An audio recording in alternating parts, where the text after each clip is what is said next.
The final confession at the end of this video is genuinely horrifying. Viewer discretion is advised. But before we get into today's story, if you're a fan of the strange, dark, and mysterious delivered in story format, then you've come to the right channel because that's all we do, and we upload 3 or 4 times every week. So if that's of interest to you, please secretly teach the like button's parrot to screech obscenities every time the like button is on a work call. Also, please subscribe to our channel and turn on all notifications so you don't miss any of our weekly uploads. All right, let's get into today's story.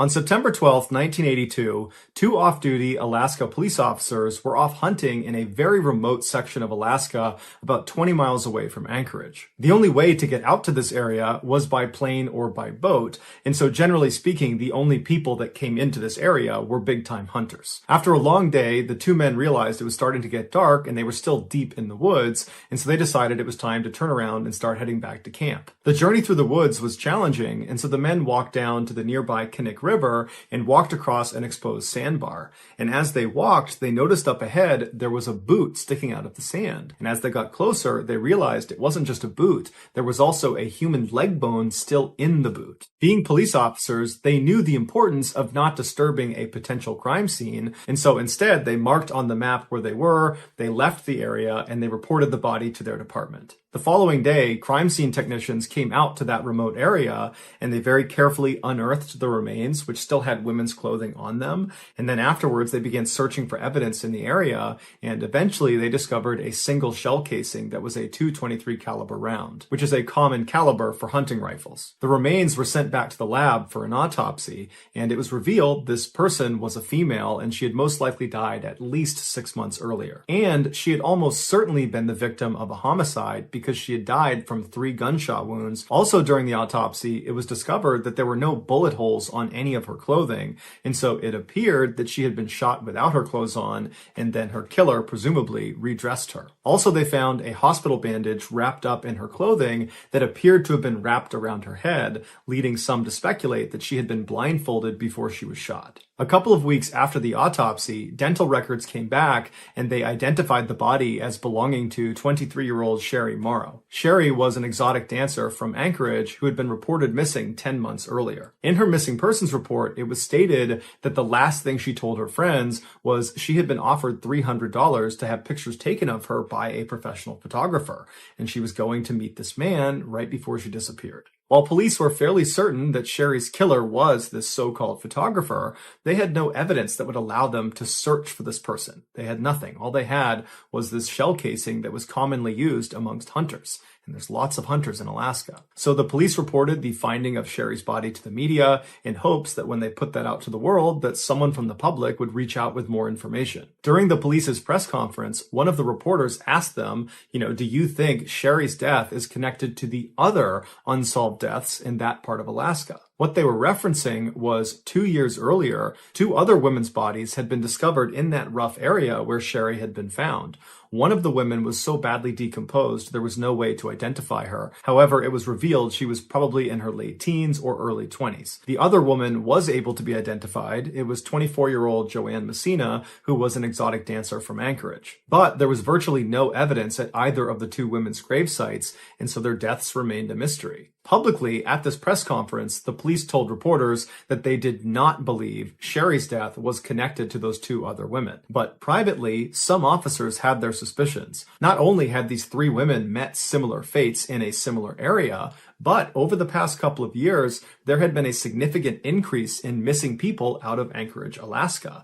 And most of these missing people were young women that were either exotic dancers or prostitutes. This convinced many officers that they were dealing with a serial killer, but there just wasn't any evidence to actually prove it, so they couldn't come out and say it publicly. Over the following year, no new information came out about Sherry Morrow or the other 2 deceased women that had been found in that same area, and so all 3 of their cases just continued to languish. Meanwhile, more and more exotic dancers and prostitutes were going missing out of Anchorage, and no one knew why. Then, on June 13th, 1983, the police got a break. Early that morning, a man driving a truck turned onto a quiet Anchorage highway And as he was making his way down the road, he saw up ahead on the side, there was this woman running towards him, screaming with her hands over her head, and she wasn't wearing pants or shoes. And so obviously he knew something was wrong. And so he pulled over, and as this woman is charging up towards him, he notices she has a handcuff on one of her wrists, and she appears to be a lot younger than he initially thought. She's probably in her late teens. And so she comes running up to his car. He unlocks the passenger side door. She flings herself inside without even asking for permission. She slams the door behind her and then ducks down to keep her head out of the window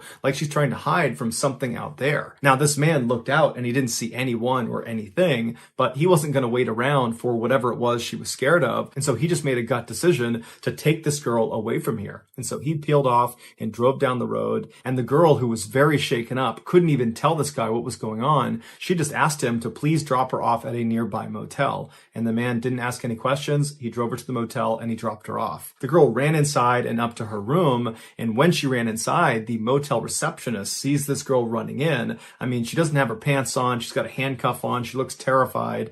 And so she called the police. A few minutes later, the police showed up. They went up to this girl's room. They knocked on the door. The girl opened it up and she was obviously very scared, and she allowed the police inside, and she told them her name was Cindy Paulson and she was 17 years old. The police recognized this girl is terrified. She's not a threat. And so they removed the one handcuff that was still on her. And then they asked her, what happened? And the police officers would say her story was just horrible. But what stood out to them was not how disturbing the story was. It was how composed and brave this girl was as she told it. This is her story. The night before, Cindy was working the streets of Anchorage. She was a prostitute, and a car pulled up, and inside was this wiry, bearded guy with glasses who seemed kind of slight and harmless, and he asked to buy her services. And because she didn't view him as a threat, she agreed and hopped in his passenger seat, and as soon as she sat down, he reached over and put a handcuff on one wrist and then drew a gun on her and told her to be quiet. And then he drove her to this fairly nice neighborhood, pulled into a driveway, he got her out of the car and led her into this house, and he brought her along downstairs into the basement, where as soon as she got down there, there was a dim light and she saw there was a chain swinging from the ceiling. And he strung her up onto that chain, and for hours he assaulted her. And then after he grew tired of doing that, he told her he was going to go take a nap, and when he came back, they were going to leave this house and go out to his cabin in the woods. At this point, she begged him to let her go, but he really didn't care. He just told her that if she made any noise or tried to escape at any point, he would have to kill her. And then he walked out of the room. And for the next several hours, Cindy remained chained to the ceiling with half of her clothes off, wondering what horrible thing was going to happen to her next. Eventually, her attacker came back in the room, and he untied her from her chain, and he walked her upstairs to his living room, where he very proudly showed her a number of hunting trophies he had, and he began telling her about how much he loved hunting and where he went hunting. And it was at this point that Cindy realized this guy has no intention of keeping her alive. He's shown her his face, his house, his car. He's told her about places he likes to go and things he likes to do. He's given her all this information about himself. She is a huge liability to him. And so it dawned on her that if she didn't find a way to escape, she was going to die. After the trophy tour, the man led Cindy back out to her car, he put her inside, and then he drove to a nearby small airport where he said his plane was. And so he pulled over to their hangar, he got her out of the car, and he put her inside of the plane. And as Cindy is sitting in the plane, she's watching this guy load gun after gun and bag after bag of what looks like military supplies into this plane. And so she knows that this is the moment. I have to escape right now, because as soon as this plane takes off, I'm done for. And so at some point when this guy went over to his car to get something, and his back was turned to her, she jumped out of the cockpit of this plane. She fell to the ground. She got up and just began running out of the hangar. And she managed to get out of the hangar and began turning the corner and running towards this forest right as she hears this guy charging after her, screaming that he's going to catch her and kill her. And so she just keeps running for her life all the way into this forest, all the way to that highway, before she finally stopped and turned around and she saw the man had stopped following her. This is when she went onto the highway and she flagged down the guy in the truck who brought her to the motel. The police were shocked by her story. It sounded totally unbelievable, but she was so genuinely scared and so detailed that they believed her. And so they told her they would have to bring her to the hospital, and on their way to the hospital, she demanded they go back to that airport that she had been held at so she can try to identify the hangar she had been in, and hopefully the plane would still be in there. And so the police comply, they go into the airport, and Cindy points out the hangar she believes she was in, and when they get there, the plane she had been on was still there, but the man, her attacker, was not there. And so the police got out and they began taking down notes about the plane, its different tag numbers and what it looked like. And while they're standing there, the security guard from the airport came over because he saw the police cars, and he told the officers that the night before he had seen the owner of the plane they're looking at acting very suspiciously with something inside of his car. And so on a hunch, he had recorded that man's license plate number, and he gave that number to police. And so the police were able to use that license plate number and some of the numbers on the plane to figure out who owned both vehicles. And it was a local man named Robert Hansen who owned a very successful bakery downtown. After dropping Cindy off at the hospital, the police officers decided to pay a visit to Robert Hansen at his house. When they got there, Robert was actually pulling into his driveway right at the same time, and they saw his car matched the description that Cindy had given of his car. And then when Robert got out of his car, he matched the description that Cindy had given of her attacker. When Robert saw the police parked outside of his house, he immediately invited them over and said, what can I help you with? And the police said, we'd like to talk to you. Can we go inside? Robert invited them inside, and when the police went into his house, it matched the description that Cindy had given of his house with all the hunting trophies everywhere. And so they sat down and they asked him what he was doing the night before, and he said he had spent the night with some friends, and he had their contact information, and if you needed to talk to them, you could, but they would say he was with them. When the police asked if they could have a look around his property, Robert immediately consented and said, you can look anywhere you want. And so the police searched his property, but found no signs that Cindy had been attacked there. And so they thanked him for his hospitality and they left. Once they got back to their station, they checked in with Robert's two friends he claimed he was with the night before, and they each independently corroborated Robert's story, saying that yes, he was with them from this time to this time. And so it appeared, as unlikely as it seemed, that Robert was telling the truth. And so the police went back to Cindy and they said, are you sure that everything you told us is exactly as you remember it? You didn't exaggerate anything? This is the truth? And Cindy said, absolutely. And they said, okay, well, are you prepared to take a lie detector test to prove that you're telling the truth? And Cindy said, no. Now, it's unclear why she said no. Maybe it was a general distrust of the police. But either way, when she said no, it immediately cast an enormous amount of doubt on her story in the eyes of the police. And when Cindy started to pick up that the police really didn't believe her anymore, she got spooked and just left town. And after that, her case and Robert Hansen were largely forgotten about. But 3 months later, on September 2nd, all of that changed. On that day, a construction crew was doing some work on a backcountry road not far from where those 3 women's bodies had been found.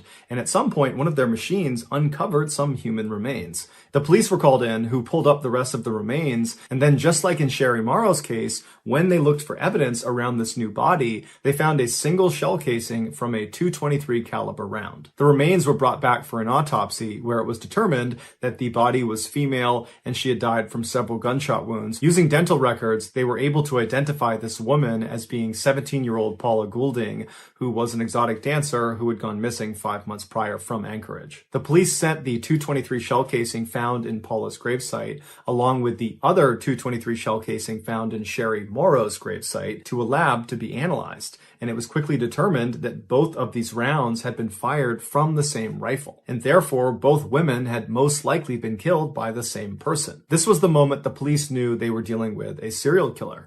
And many police officers wanted it to be Robert Hansen. He seemed like the guy, but he had a rock-solid alibi and they had no hard evidence against him. And so without any other suspects, the police turned to a famous FBI profiler, a guy by the name of John Douglas, and they asked him to build a profile of who he think killed Sherry Morrow and Paula Goulding. And when John's report came back, the police were shocked. The profile described a man in his 40s who blended in easily with society. He was well-liked and got along with people and was just a normal guy. And he was successful, probably because he owned a successful business. He was an avid outdoorsman and hunter, and he most likely had a significant speech defect, like a lisp or a stutter. The profile was perfectly describing Robert Hansen. And because of John Douglas's prolific success in correctly identifying killers based on his profiles, when a judge saw this particular profile and saw how neatly it lined up with Robert Hansen, he gave the FBI a search warrant for Robert's house. And this time they would find very damning evidence, like a map of the local area. It was a hunting map, and on it there were 37 X's marked off. And some of those X's coincided correlated with the same area where those 4 women's bodies had been found. They also found a .223 caliber rifle along with a bag of women's jewelry that contained a necklace belonging to Sherry Morrow. As the FBI was carrying evidence out of Robert's house into their truck, a neighbor walked over after seeing all the commotion, and she walked up to one of the agents, and she was very skittish and anxious, and she said, you know, my husband, he's friends with Robert, and he recently pretended to be an alibi for Robert. He had no idea how much trouble he was in, and I certainly didn't know, but I want you guys to know that my husband was lying. He was not with Robert on the night that he said he was. This was the proverbial nail in the coffin for Robert Hansen, because now, without this alibi, he had nothing to hide behind. And so when the police approached Robert with their overwhelming evidence against him between what they found in his house and this now recanted statement from his former alibi, Robert said, okay, I'm going to confess. But there was a catch. He was only willing to confess to murdering the 4 women whose bodies had already been found by police. Now, the police knew Robert had almost definitely killed more people, and so at this point, they just wanted to know who the other victims were and where they were. And so they offered Robert a deal where he would confess to those 4 murders and then give additional information about other victims, where they were located, who they were, what happened to them. In exchange, they would not prosecute him on any other victims he named. And so Robert agreed to these terms, he signed the deal, and then he gave a full, horrifying confession. He said he would drive around Anchorage at night and look for young, vulnerable women that were all alone. These were usually prostitutes out on the street, or they were exotic dancers he would try to befriend inside of clubs. And when he approached these women, he would tell them he was a professional photographer and he thought they were beautiful and he wanted to take photos of them, and he would pay them for the photo shoot. And many of these women were aspiring models and they were really excited at this idea, and so they would agree to go. And so Robert would tell them to meet him the next day at a particular location, which was usually a fast food restaurant. And Robert would show up much earlier and he would hide in his car and he would wait to see when they showed up if they were alone or not. And when he saw they were alone and they had no one to help them, he would drive up and he would ask them to get in his car. What these women couldn't see was on the inside of the passenger side door was a handcuff that was already latched on to the door itself. And there was an open cuff waiting for them as soon as they got in. They would get in the car, he would reach over them and act like he was helping them put on their seatbelt. And then as they're kind of looking at him, wondering what he's doing, he would grab their wrist, throw it in the open handcuff, and then he would draw a pistol and hold it against their head and say, be quiet. During his confession, Robert bragged to police that he had done this so many times, putting the handcuff on and drawing the pistol, that it was like muscle memory for him. Once he had the women handcuffed inside of his car, he would drive them back to his house and he would bring them into his basement and he would chain them up to the ceiling just like Cindy had described. And then after assaulting them for hours, he would take them out of his basement, put them in his car, drive out to the airport. He would put them in his plane, but unlike Cindy, these women didn't escape. And he would take off and he would fly them out to his cabin, which was not far from where those 4 bodies had been found. Once he got the women into his cabin, he would undress them and put a blindfold on them. And then with their handcuffs still on, he would assist them out the front door and tell them to run. And they would take off as fast as they could into the woods, running into trees, falling over, but just running for their lives, believing their ordeal was now over. They just had to get away from this guy. But what they didn't know is their ordeal was just starting. Robert had no intention of allowing them to escape. He knew there was deep water that surrounded his cabin, and so if they actually made it that far to the water's edge, they would drown. And so Robert would give these women a significant head start to give them the sense that they actually might escape. And then Robert would grab his knife and his hunting rifle, and he would head out and begin stalking his prey. And for the next several hours or days, he would walk around the woods looking for these women, and he would just stay off, watching what they were doing. And at some point, he would sneak up on them, and he would wound them intentionally, usually with his knife, and then he had a blood trail to follow. And he would follow these dying women who were screaming out for help, and at some point, these women would know they were going to die. There was no hope for them, and they would collapse or they would stop, and at that point, Robert would walk up to them, and he would shoot them. Afterwards, he would remove their handcuffs, he would redress them, and then he would bury them in a shallow grave. Before he was carted off to prison to serve a life sentence without the possibility of parole, he was brought out by authorities to help identify where other grave sites were in that hunting area. But he was only able to find 8 additional victims because he would go to different grave sites and the remains would not be there anymore, most likely because animals had ransacked the area, or he just simply forgot where it was, or he didn't want to share any more information with police. Robert never confirmed if all 37 of those X's on that map that was found are actual sites of victims that he buried. But investigators say that's exactly what they were, and in fact, many believe there are other maps with more X's on them. But the police could only confirm 17 victims. If there were more, we probably will never know, because in 2014, Robert died in prison and he took those secrets to the grave. So that's going to do it, guys. If you found the secret in today's episode, let us know in the comments what it is and where you found it. So give us the timestamp. And if you're the first to do that, we will pin you at the top of the comments section. If you got something out of today's video and you haven't done this already, please secretly teach the like button's parrot to scream obscenities every time the like button is on a work call. Also, please subscribe to our channel and turn on all notifications so you don't miss any of our weekly 3 or 4 video uploads. If you want to get in touch with me, you can direct message me on Instagram or on Twitter. My username for both platforms is the same. It's JohnBallen416. I also have a ton of content over on TikTok where my username is MrBallen. I also have a second YouTube channel called MrBallen Shorts where I post random short videos and lost episodes. If you have a story suggestion, please submit it to our subreddit just called MrBallen. It's linked in the description below. So whether I see you on Instagram, Twitter, TikTok, Reddit, YouTube, or some combination, just know that I really appreciate your support. And until next time, that's going to do it. See ya.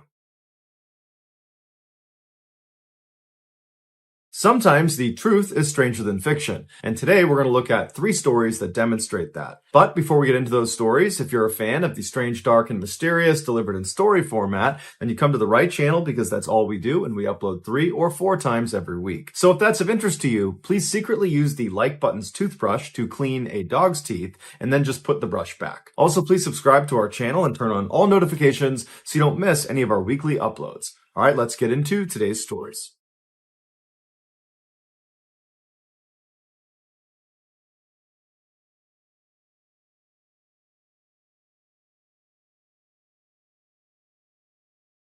In 1956, the SS Andrea Doria, which was a beautiful ocean liner, was considered to be Italy's largest, fastest, and safest ship. But those things would not be what this ship was remembered for. On July 25th of that year, the ship was sailing towards the east coast of the United States when it ran into some very heavy fog. And so, following procedure, the captain slowed the vessel down and turned on their fog whistle. A little while later, another vessel, the Swedish ocean liner called the SS Stockholm, entered the fog as well, but they were unaware of Andrea Doria's position.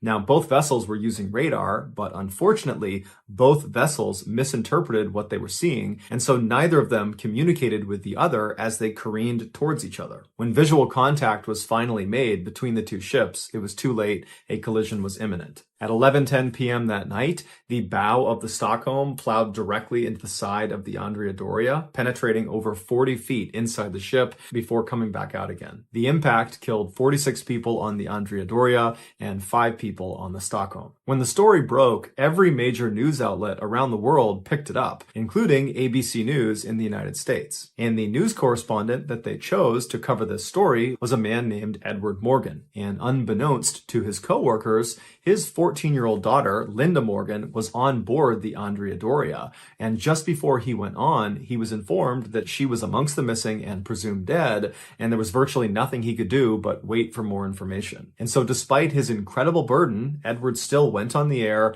and reported the story without ever losing his composure and without ever mentioning his daughter. But after he got off the air, another story began to develop about the crash. Apparently, a girl who was asleep in one of the rooms on the Andrea Doria that experienced a direct hit from the Stockholm woke up after the crash and didn't know where she was, and she began yelling out for her mother. Meanwhile, a man on board the Stockholm heard the girl's cries, and he ran towards the front of the Stockholm, which is where he heard these cries coming from, and when he got up there, he couldn't believe what he was seeing. Perched on the destroyed bow of the Stockholm was a bed, and on that bed was a relatively unhurt 14-year-old girl named Linda Morgan. It would turn out when when the Stockholm penetrated into the Andrea Doria, the bow of the Stockholm scooped the bed Linda Morgan was on up and kind of dragged her into the ship. And then when it retracted out of the Andrea Doria, it brought that bed and Linda Morgan with it. When Edward Morgan found out that his daughter was the so-called miracle girl,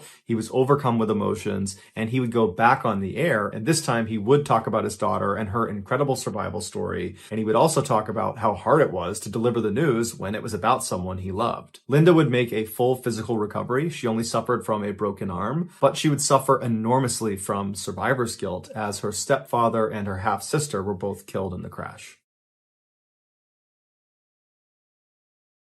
On April 27, 1997, a farmer in Indonesia was walking his livestock through a thick sugarcane field near his house when he tripped on something. After he regained his balance and looked down, he noticed a strange mound of dirt that seemed totally out of place. He wanted to dig it up just out of curiosity, but he wasn't on his property, so instead he walked back to the village and he told the village leader about this strange pile of dirt and suggested he see what's under it. So the village leader and some other men headed back out to the field. They find this dirt pile, and the first thing they do is they poke it with a stick. The stick went right into the pile. It was a soft pile of dirt, and when they pulled it out, this horrible stench filled the air that was coming out of this mound. Worried about what they might find underneath this pile, the men decide to leave it alone and go back to the village and tell authorities about it, and the authorities promptly tell them to go back out there and uncover this thing and tell them what they find. And so the village leader and some more men head back out to the field, and they start digging. And pretty quickly, their shovels strike something that's fairly soft inside of this mound. And so after delicately removing some more dirt, they discover a woman's face is looking right back at them. It appeared she'd been buried up to her neck, and then someone had just thrown dirt on top of her head. At this point, the authorities did come out, and they were able to identify the body as belonging to a 21-year-old local woman named Dewey. After asking around the village about this girl, the police determined the last time anyone had seen her was 3 days earlier when she had left her house to run an errand. But after that, no one knew what happened to her. Just a few hours after Dewey's discovery, a 15-year-old rickshaw driver came to the police with additional information. He said 3 days earlier, on the evening of April 24th, so the same day that people had seen Dewey last, he said she had come to him to ask for a ride. And when she got into the rickshaw, he asked where she wanted to go, and she said she did not want to tell him specifically where she was going. Instead, she just wanted him to drive in a particular direction, and she would give him more information about how to get where she wanted to go as they got closer. And so this really intrigued the driver. And so after he began going in this direction, he turned to her again and said, can you tell me anything more about where we're going? This is really weird that you're not giving me any more information. And so finally, Dewey relented, and she told him she was going to see the shaman. A shaman, in simple terms, is someone who uses magic to cure the sick. The driver did think it was odd that this girl was going to see the shaman in the middle of the night and she was being so secretive about it, but after he dropped her off, he hadn't given it much thought until he found out she had died. The police approached the shaman, who was 45-year-old Ahmad Siraji, and they asked him if he had been with Dewey on the night of April 24th. Initially, Siraji said no, he had not been with her, and he had no idea what happened to her. But after police searched his house and found Dewey's belongings inside, Siraji said, "Okay, I've been lying and I have a confession to make." And he would very nonchalantly tell police that not only had he killed Dewey, he had also killed dozens of other women the same way and buried them in the sugarcane field. And so the police went out to the field and started looking around, and they found all these mounds of dirt all over the place, and under them were women buried up to their neck. After the excavation was all done, the police believed they found the bodies of 42 different women, but truthfully, that was just a guess. They believed there could be more. During his trial, Siraji explained in detail why he did the things he did. He said back in 1986, so 11 years earlier, he had this vivid dream where his deceased father came to him and instructed him to drink the saliva of 70 women. And if he did that, he would become immortal. When Siraji woke up, he didn't chalk up this experience as just a strange dream. He believed he had just had a real interaction with the spirit of his dead father, and so he decided he would do as he was told. But his father didn't explain to him how he was going to extract the saliva from these 70 women. And so after thinking about it for a couple of days, Siraji decided the most efficient way to do it would be to just kill the women and then forcibly take their saliva. To find his victims, Siraji began telling people in his village that he had supernatural powers, that he was able to grant women specifically everlasting beauty and riches. And many people believed it. And so as this rumor spread not only around his village, but to surrounding areas, lots of women heard about it and came to him and requested his services. He would tell them to come back later that night when it was totally dark and to not tell anyone where they were going. Once they arrived, they would come inside of Siraji's house and they would pay him a fee that was roughly equivalent to $300. And then he would tell them he needed to perform a ritual to give them their beauty and their riches. And so they would leave his house, they would cut through a cemetery, and they would enter into that sugarcane field, and they would walk for a while until Siraji stopped them. And he would hand the woman a shovel and he would tell her to dig a hole in the ground. And he would assure her this is part of the ritual. And so he would stand there as she dug the hole until it was about waist deep. And then he would tell her to get in the hole and put her hands by her side. If she was at all nervous, he would just reassure her again that this is all part of the ritual, that lots of people have done this before, that it's totally safe. And so she'd get in the hole, she'd put her hands by her side, Siraji would take the shovel and he would fill the hole back in until she was completely immobilized. And then at this point, Siraji would pull out a cable, he would wrap it around their neck, and he would strangle them to death. And then once they were dead, he would pull their body out of the hole, and then he would forcibly extract their saliva. And then after that, he would take the shovel again and dig the hole a little bit deeper, and then he would put the body back inside the hole, making sure their head was still sticking out of the ground. And he would orient them so their face was looking towards his house, because he believed having these women constantly looking at him at all hours of the day gave him more power. He said as for Dewi, when she first came to his house and she had paid that fee, she was worried about leaving and going and doing this ritual. It scared her. And so Siraji told her to wait, and he went into the other room where his wife was, and he told her that, hey, I'm gonna go kill this girl and I need your help. I need you to calm her down. And his wife, who had no idea her husband was a mass murderer, just immediately went along with it. She came back into the room and she assured Dewi that everything was totally fine. They had done this before. It was all going to be perfectly safe. And she even said she would come with them to do this ritual. And so at this, Dewi was much more calm and she agreed to go. And so the trio left the house, they went through the cemetery, out to the field, and then only 2 people came back. Siraji was executed in 2008 by firing squad, and his wife was sentenced to life in prison. Around midnight on September 3rd, 1986, Doug Wells and his wife Kristen were pulling onto their street in western Montana when they noticed a camper parked in front of their house. Neither of them recognized the camper, and so when they pulled into their driveway, Doug got out and walked over and looked inside to see if anyone was in there. And there was a man sleeping in the front seat. Doug didn't wake him up. Instead, he went back to his wife. They talked about it, and they decided that this man must have just randomly parked in front of their house, and that most likely the next day he would leave. And so the couple went inside their house and they began getting ready for bed. At some point, Doug rounded up all the trash inside of the house and was going to bring it outside to put into the trash bin. And when he went outside, standing in his front lawn is the same guy who was just sleeping inside of the camper. And so Doug very cautiously goes down the front steps and he yells out to this guy and says, what are you doing here? And immediately the man put his hands up and said he meant no harm. He said his name was Wayne Nance, and he actually worked with Doug's wife, Kristen, at the furniture store in town. Wayne went on to say that he happened to be driving down their street earlier that day,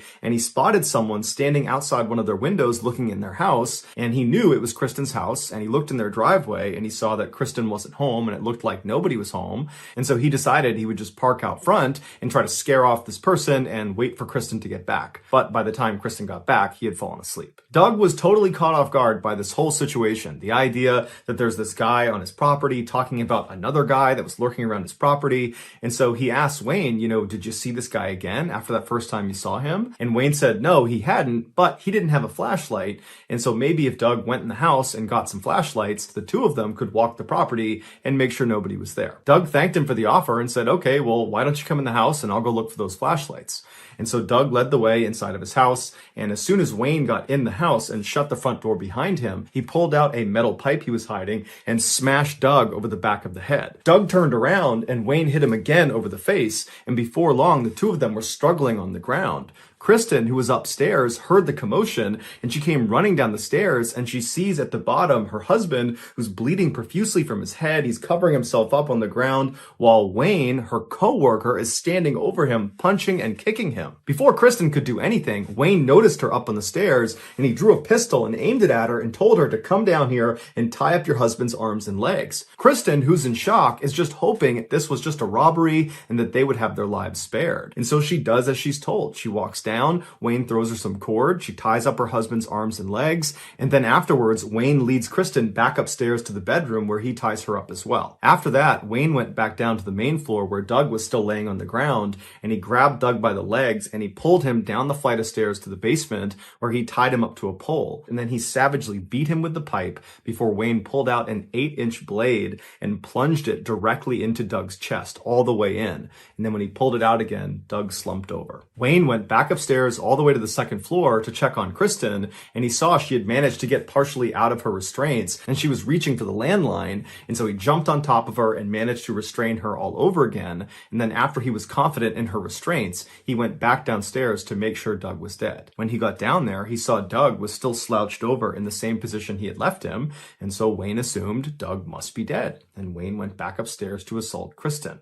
But Wayne was wrong. Doug wasn't dead. And after Wayne went upstairs that second time, Doug, despite his horrific head and chest injuries, managed to wriggle out of his restraints and then hobbled over to a workbench where he had a rifle laying out because Doug was actually a gunsmith. And so he took the rifle and he loaded it with the one round he found on the table. And then he walked over to the base of the stairs, he raised his rifle, and he made his way up to the main floor. He didn't come in contact with Wayne, and he looked around the first floor, he didn't see him, and he heard his wife screaming upstairs. And so he made his way to the next set of stairs and began walking up with his rifle raised. At the top of the stairs to the second floor, there was a hallway that ran right and left out of sight. And so as Doug is making his way up, he can hear off to the left, out of view, his wife screaming in the bedroom, and he can hear the sound of very heavy footsteps running down the hall towards the landing where he is. And so Doug positioned himself in the stairwell, he took aim about chest height with his rifle, and he waited for their attacker to show himself. And so as soon as Wayne came flying around the corner with his knife in his hand, Doug just fired one shot that struck him right in the stomach. Wayne fell backwards, totally shocked at what had just happened. He began to stagger, and Doug, meanwhile, turned his rifle around like a baseball bat because he didn't have any more rounds, and he just starts walking down the hall, smashing Wayne as Wayne continues to stumble and fall and try to run away from Doug. And finally, he gets away from Doug, charges into the bedroom where Kristen is, and he grabs his pistol, and he turns around and he fires 3 shots towards the door where Doug is now standing. And Doug, he's unfazed. One round hits him in the leg, the other 2 miss. He doesn't care. He just walks up to Wayne and begins bashing his head in with the back of this rifle. He hits him so many times that the buttstock of the rifle explodes and the metal of the rifle bends like an L. And at some point, Wayne drops the gun because he's getting viciously beaten on by Doug and his rifle. And Doug sees that, he grabs the pistol, and he fires the remaining rounds into Wayne's head. Police and paramedics would show up shortly thereafter, and Doug, Kristen, and their attacker Wayne were all rushed to the hospital. Doug and Kristen would make full recoveries. As for Wayne, he would die the following day from his injuries. After the incident, the police investigated Wayne Nance to see who this guy was, and they discovered that almost certainly he had been a serial killer that was connected to at least 6 cold case murders from 1974 to 1986. But because Wayne never confessed to any of these murders before he died, the true number of people he killed is still unknown. So that's going to do it, guys. If you found the secret in today's episode, let us know in the comments what it is and where you found it. If you're the first to do that, we'll pin you at the top of the comments section. If you got something out of today's video and you haven't done this already, please secretly use the like button's toothbrush to clean a dog's teeth and then just put the brush back. Also, please subscribe to our channel and turn on all notifications so you don't miss any of our weekly 3 or 4 video uploads. If you want to get in touch with me, you can direct message me on Instagram or on Twitter. My username for both platforms is the same. It's JohnBallen416. I also have a ton of content over on TikTok where my username is MrBallen. I also have a second YouTube channel called MrBallen Shorts where I post random short videos and lost episodes. If you have a story suggestion, please submit it to our subreddit just called MrBallen. It's linked in the description below. So whether I see you on Instagram, Twitter, TikTok, Reddit, YouTube, or some combination, just know that I really appreciate your support, and until next time, that's going to do it. See ya.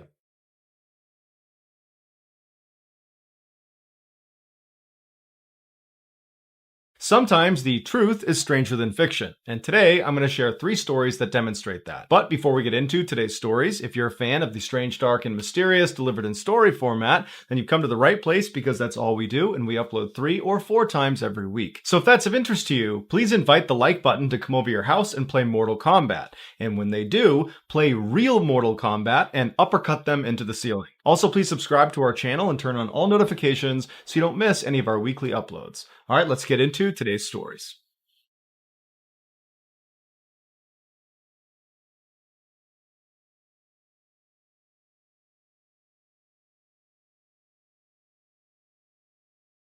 In 2013, Jim Stauffer's mother finally passed away from Alzheimer's disease at the age of 74. Her doctors told Jim that her disease had mutated in a way they had not seen before, and they asked if he'd be willing to donate her body so they could study her brain. Jim felt like his mother would want him to say yes, and so he agreed. But for a variety of administrative reasons, the neurologists couldn't actually accept Jim's mother's body. At this point, Jim was really bought into the idea that his mother's brain was going to help other patients. And so while he couldn't donate her body to these neurologists, he could donate her body to the Biological Resource Center in Phoenix, Arizona. This center would take dead bodies and then extract parts of them for scientific research, and then would cremate the rest of them and return the ashes to the family. Jim gave his mother's body to the center, and when he filled out the paperwork, he indicated that her brain should be extracted for Alzheimer's research. After filling out the paperwork, Jim left, and 10 days later, he received a wooden box in the mail that contained his mother's ashes. There was no note attached to the box explaining exactly what was done to his mother's body, but Jim assumed they did what he asked. A year later, that Biological Resource Center was raided by the FBI after accusations they were selling these donated bodies for profit. During the FBI's investigation, they uncovered that yes, the center had been doing that and had sold at least 20 bodies to the US Army for various experiments. And one of the bodies that was sold was Jim's mother. She was sold for $5,893. The FBI told Jim she had not been used for Alzheimer's research. Instead, she had been strapped to this device that resembled a chair and then had a bomb detonated underneath her. The Army was trying to understand the effects on the human body when a vehicle is hit by an IED. The ashes Jim received in that wooden box he got in the mail were only from his mother's hand. The rest of her body was unrecoverable. Also, during this FBI investigation, they found inside the center there was a man's body on the wall with a female head sewed onto it. It appeared to be a trophy. Jim, along with 19 other families, sued the center, and finally, in 2019, they were awarded $58 million in damages. The center no longer is in operation.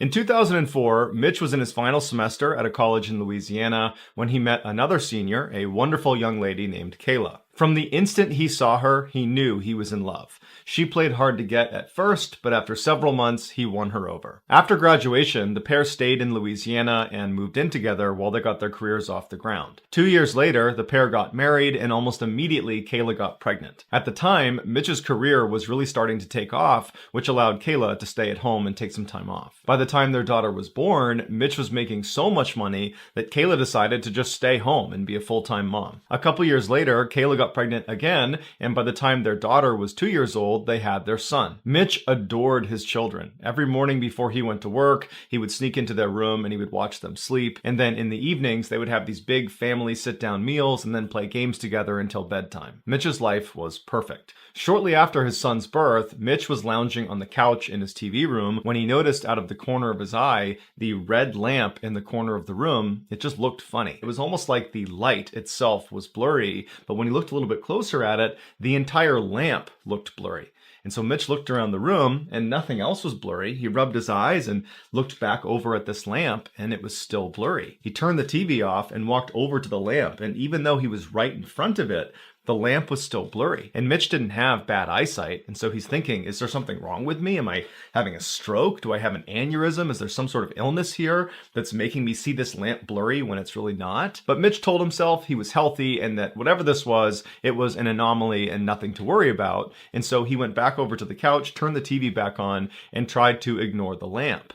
But as he was watching TV, out of his peripheral vision, he couldn't help but notice this weird blurry lamp. And so finally, he turned the TV off again, and he turned to look at this lamp. And now, in addition to being blurry, it appeared to be upside down. Now Mitch was genuinely concerned that there was something wrong with him, because again, nothing else in the entire room was blurry or upside down. It was just this lamp. And so a few minutes later, his wife and his kids came home, and Mitch decided he would not tell them about this lamp. He didn't want to alarm them. He figures he will get to the bottom of this blurry lamp, and then he will tell his wife and kids. And so that night, the family has a sit-down meal, and then afterwards they play some games together, and then everybody goes upstairs and goes to sleep. But after everyone had gone to sleep, Mitch was just laying in bed thinking about this lamp. And so finally, he snuck out of his bed and went downstairs to the TV room, and he sat on the couch, and he just stared at this lamp. And for hours and hours, he just fixated himself on this lamp, watching it kind of morph around and turn upside down and get blurrier and blurrier by the second. The next day, Kayla found Mitch lying on the couch, passed out, and she asked him if he was okay. And again, Mitch didn't tell her about this lamp that was still blurry. He just told her that he wasn't feeling well and he was not going to go to work that day. But Mitch didn't go to work for 3 more days. He just sat on the couch and stared at this lamp. And Kayla obviously picked up on this strange behavior and kept poking and prodding to get more information about what was going on, but Mitch never told her the truth about this lamp. He just kept telling her he felt sick. She urged him to go see a doctor, but Mitch told her it would be fine, he'd get better. And then over time, as this lamp continued to morph and get bigger and get stranger and stranger, Mitch suddenly was unable to respond to his wife. He became totally unresponsive. And so obviously his wife became desperate and called the doctor. And as she's on the phone with the doctor trying to get advice about what to do, Mitch realizes the lamp is now growing in leaps and bounds. And before long, the lamp is the entire size of the room, and all he can see is the red color of this lamp. And then Mitch starts to hear these voices, these screams coming from somewhere in the distance. And then he feels this blinding pain in his head. And then he opens his eyes and he looks up and he sees he's laying on the sidewalk next to one of the buildings at his college in Louisiana. And surrounding him is this crowd of people with wide eyes that are staring at him. Mitch had no idea what was going on, and so he naturally just began scanning the crowd, looking for Kayla and his kids to try to figure out, how he got here. But before he could ask any questions and before he could find his wife and kids, a police officer ran through the crowd, picked him up and ran him over to his police car, put him in the back, and then began driving away. And so while Mitch is in the back of this police car, he turns to the officer and he says, "What's going on?" And the officer would tell him he was attacked by a huge college football player. He got hit in the head and he fell backwards and he hit his head again and he fell unconscious. Mitch asked the officer where his wife and kids were, and the cop said he had no idea. And that's when it clicked for Mitch. The lamp wasn't real. Neither was his wife, neither was his daughter, neither was his son, neither was his life. For the past 10 years, it was all a hallucination while he was unconscious after getting attacked. Mitch was brought to the hospital where he would make a full physical recovery, but after being released, he was horribly depressed, and he had to get intense therapy to basically grieve for the loss of his family that never existed. These days, Mitch says he can barely remember what his family even looked like, but periodically in his dreams, he will catch a glimpse of his son in his peripheral vision, and his son is perpetually 5 years old, and he's trying to talk to his father, but Mitch can never understand what he says. In 2007, Brett Ryan was a charming 26-year-old man living in Toronto, Canada. He was known as an extremely friendly guy who was always smiling ear to ear with his trademark grin. In his spare time, he could be found at children's hospitals reading to sick kids or at the community center volunteering as an umpire for Little League baseball games. But behind his seemingly perfect exterior, behind the scenes, Brett was struggling. He had to move back in with his parents after dropping out of college and racking up over $60,000 of debt. While his friends graduated college and went on to begin their careers in medicine and finance and education, Brett was only able to get a job as a part-time house painter. Brett felt like he had a lot of potential that he was squandering, but he felt like the debt that he had racked up was really his roadblock between him and the life he was supposed to have. And so instead of working hard and making some money to pay down his debt, he decided to come up with an absurd get-rich-quick scheme that actually kind of worked. On October 20th of that year, Brett walked into a bank near his home, and he had hospital hospital bandages wrapped around his head and his face,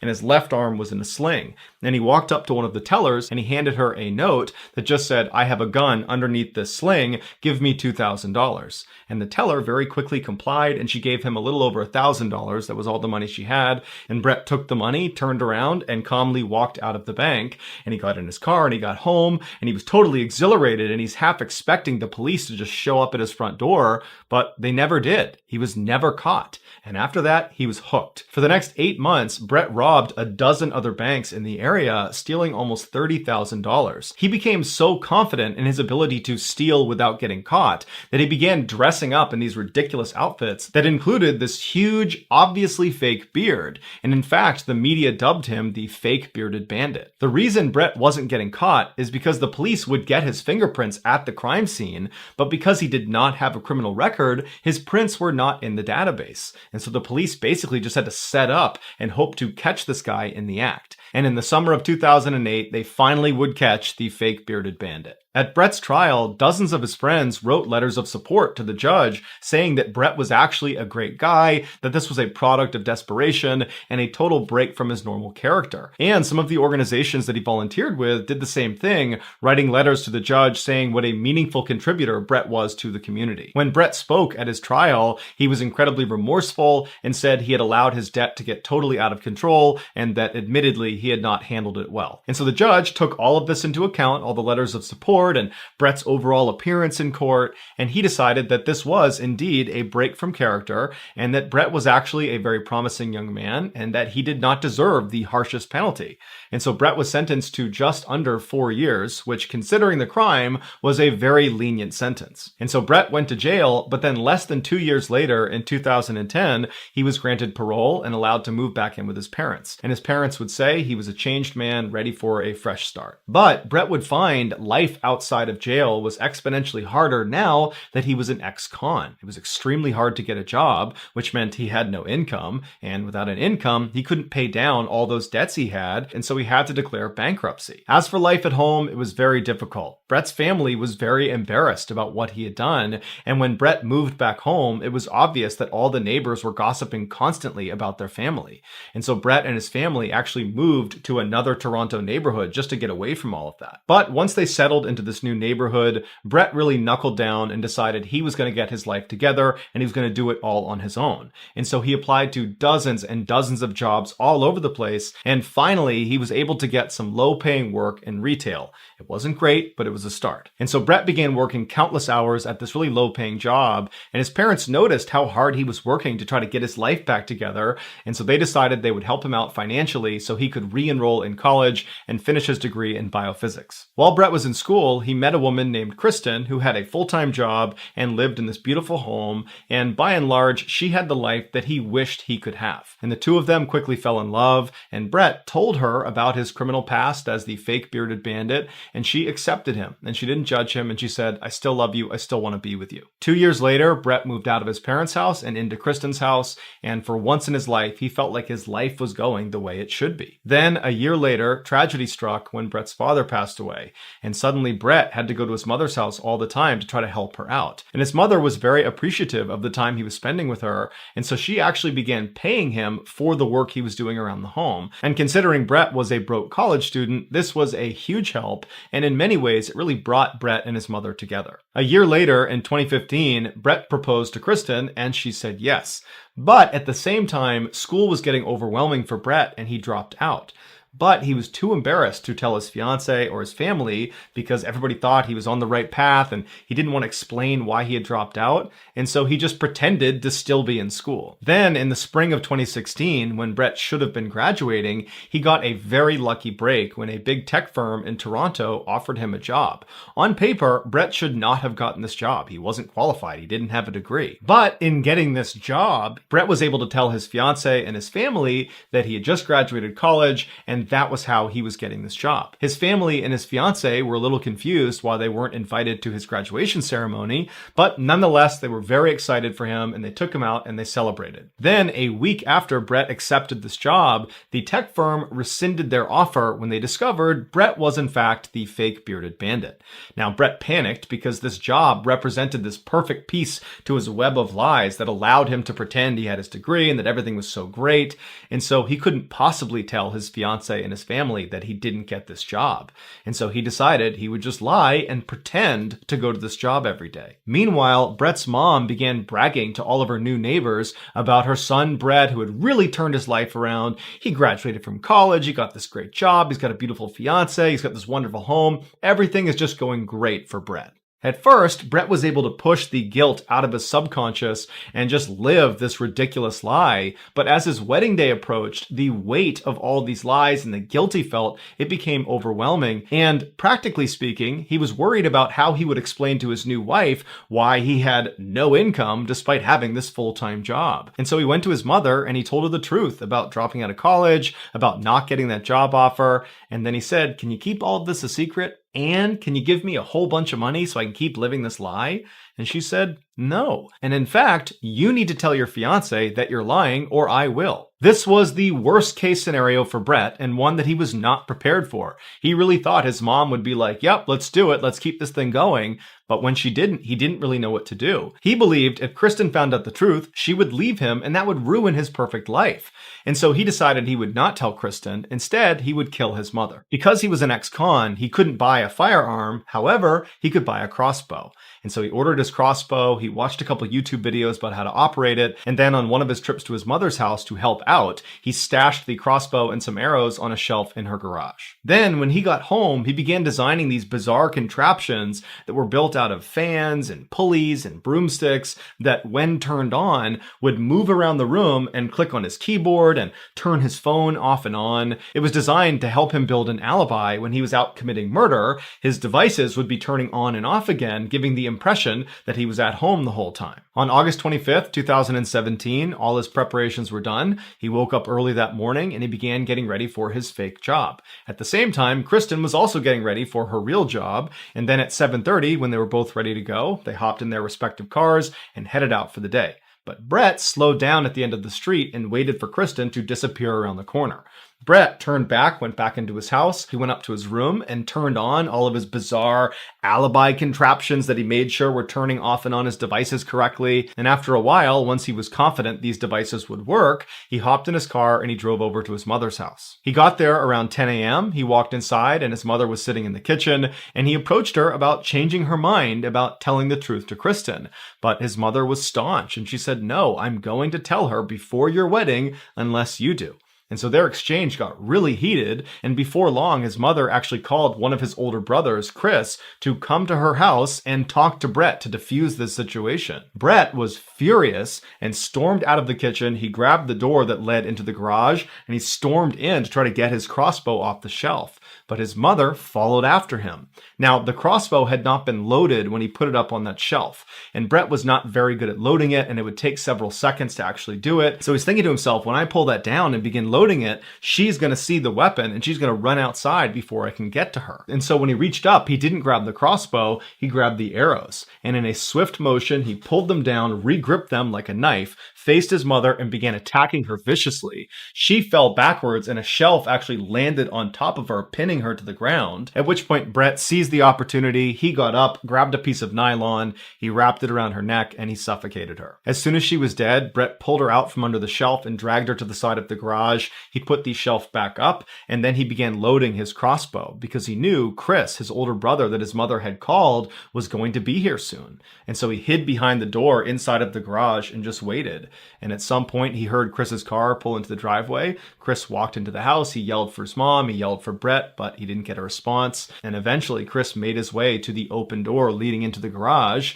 He stepped inside, and as soon as he did, Brett silently got up behind him, and he fired one shot directly into the back of his neck, killing him instantly. Brett took Chris's body and piled it on top of his mother's, and as he was putting a tarp over top of them, he heard another car pulling into the driveway. It was his younger brother, AJ. Now, at this point, Brett knows he is in too deep and he has to finish the job, and so he doesn't have time to load his crossbow, and so again, he just grabs one of the arrows and he walks outside and he sees AJ getting out of his car and he runs up to him and he jabs the arrow into his brother's neck. So they're fighting in the driveway. Meanwhile, Brett's other brother, Lee, who's actually in the house sleeping, he wakes up to the sound of this commotion outside in the driveway. He looks out the window and he sees his brothers fighting, and so he runs downstairs and he comes outside, and at this point, AJ is laying on the ground and he's basically motionless, and Brett is standing over him, and Brett turns and he sees Lee in the doorway and he runs off after him. Lee sees his brother running at him and just turns and runs into the house, but he only gets a few feet before Brett jumps on top of them, and then the two of them have this vicious fight where Brett is trying to stab him with the arrows, and they're basically both fighting for their lives. And at some point, after Lee suffered several very deep cuts, he manages to throw Brett off of him, and he runs outside to his brother AJ, who's now crawled all the way to the street. And in fact, AJ had managed to flag down a neighbor and got his neighbor to call the police. As for Brett, after Lee had managed to fight him off and ran outside, he knew he was done. And so instead of chasing his brother outside, he put his arrow down and he walked into the kitchen. He opened up the fridge. He took a bottle of water out. He left the fridge door open and just walked out to the front steps and sat down and drank his water while he waited for police to show up. When they did arrive, his brother AJ died before they could save him. As police were arresting Brett, he kind of casually said, "Yeah, I should have taken AJ to the hospital. I could have saved him. And the other guys in the garage are dead. Crossbow to the head. It was me." In court, Brett was extremely remorseful and pled guilty to all of his charges. The judge told Brett that he was appreciative of the fact that he was taking full ownership of his heinous crimes, and that in many ways he was a victim too, a victim of this huge web of lies that Brett just couldn't get out from under. But nonetheless, Brett was given 3 consecutive life terms, one for each of the murders he committed. The only surviving family member, Lee, the brother who was attacked last and managed to run outside and escape Brett, he said that his life was shattered that day and that he can barely go outside because of his extreme post-traumatic stress. So that's going to do it, guys. If you found the secret in today's episode, let us know in the comments what it is and where you found it, so give us the timestamp. And if you're the first to do that, we will pin you at the top of the comment section. If you enjoyed today's video and you haven't done this already, please invite the like button to come over and play Mortal Kombat with you. And when they show up, play real Mortal Kombat with them and uppercut them into the ceiling. Also, please subscribe to our channel and turn on all notifications so you don't miss any of our weekly 3 or 4 video uploads. If you want to get in touch with me, you can direct message me on Instagram or on Twitter. My username for both platforms is the same. It's JohnBallen416. I also have a ton of content over on TikTok where my username is MrBallen.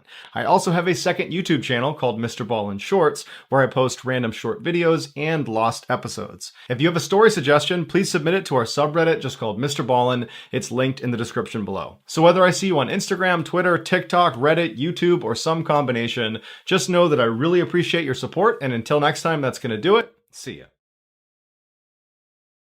Every year, hundreds of people go missing under baffling conditions in national parks and forests all across North America. One former police detective named David Paulides has begun investigating thousands of these very strange disappearances, and he outlines his findings in a book series called Missing 411. Today, I'm going to be looking at 3 cases that all fall within the Missing 411 phenomenon, where everybody involved claims to have been chased by someone or something out in the middle of nowhere. But before we get into today's stories, if you're a fan of the strange, dark, and mysterious delivered in story format, then you come to the right channel, because that's all we do, and we upload 3, 4, even 5 times every week. So if that's of interest to you, please give the like button a gift card to their favorite restaurant, but don't load any money onto it. Also, please subscribe to our channel and turn on all notifications so you don't miss any of our weekly uploads. All right, let's get into today's stories.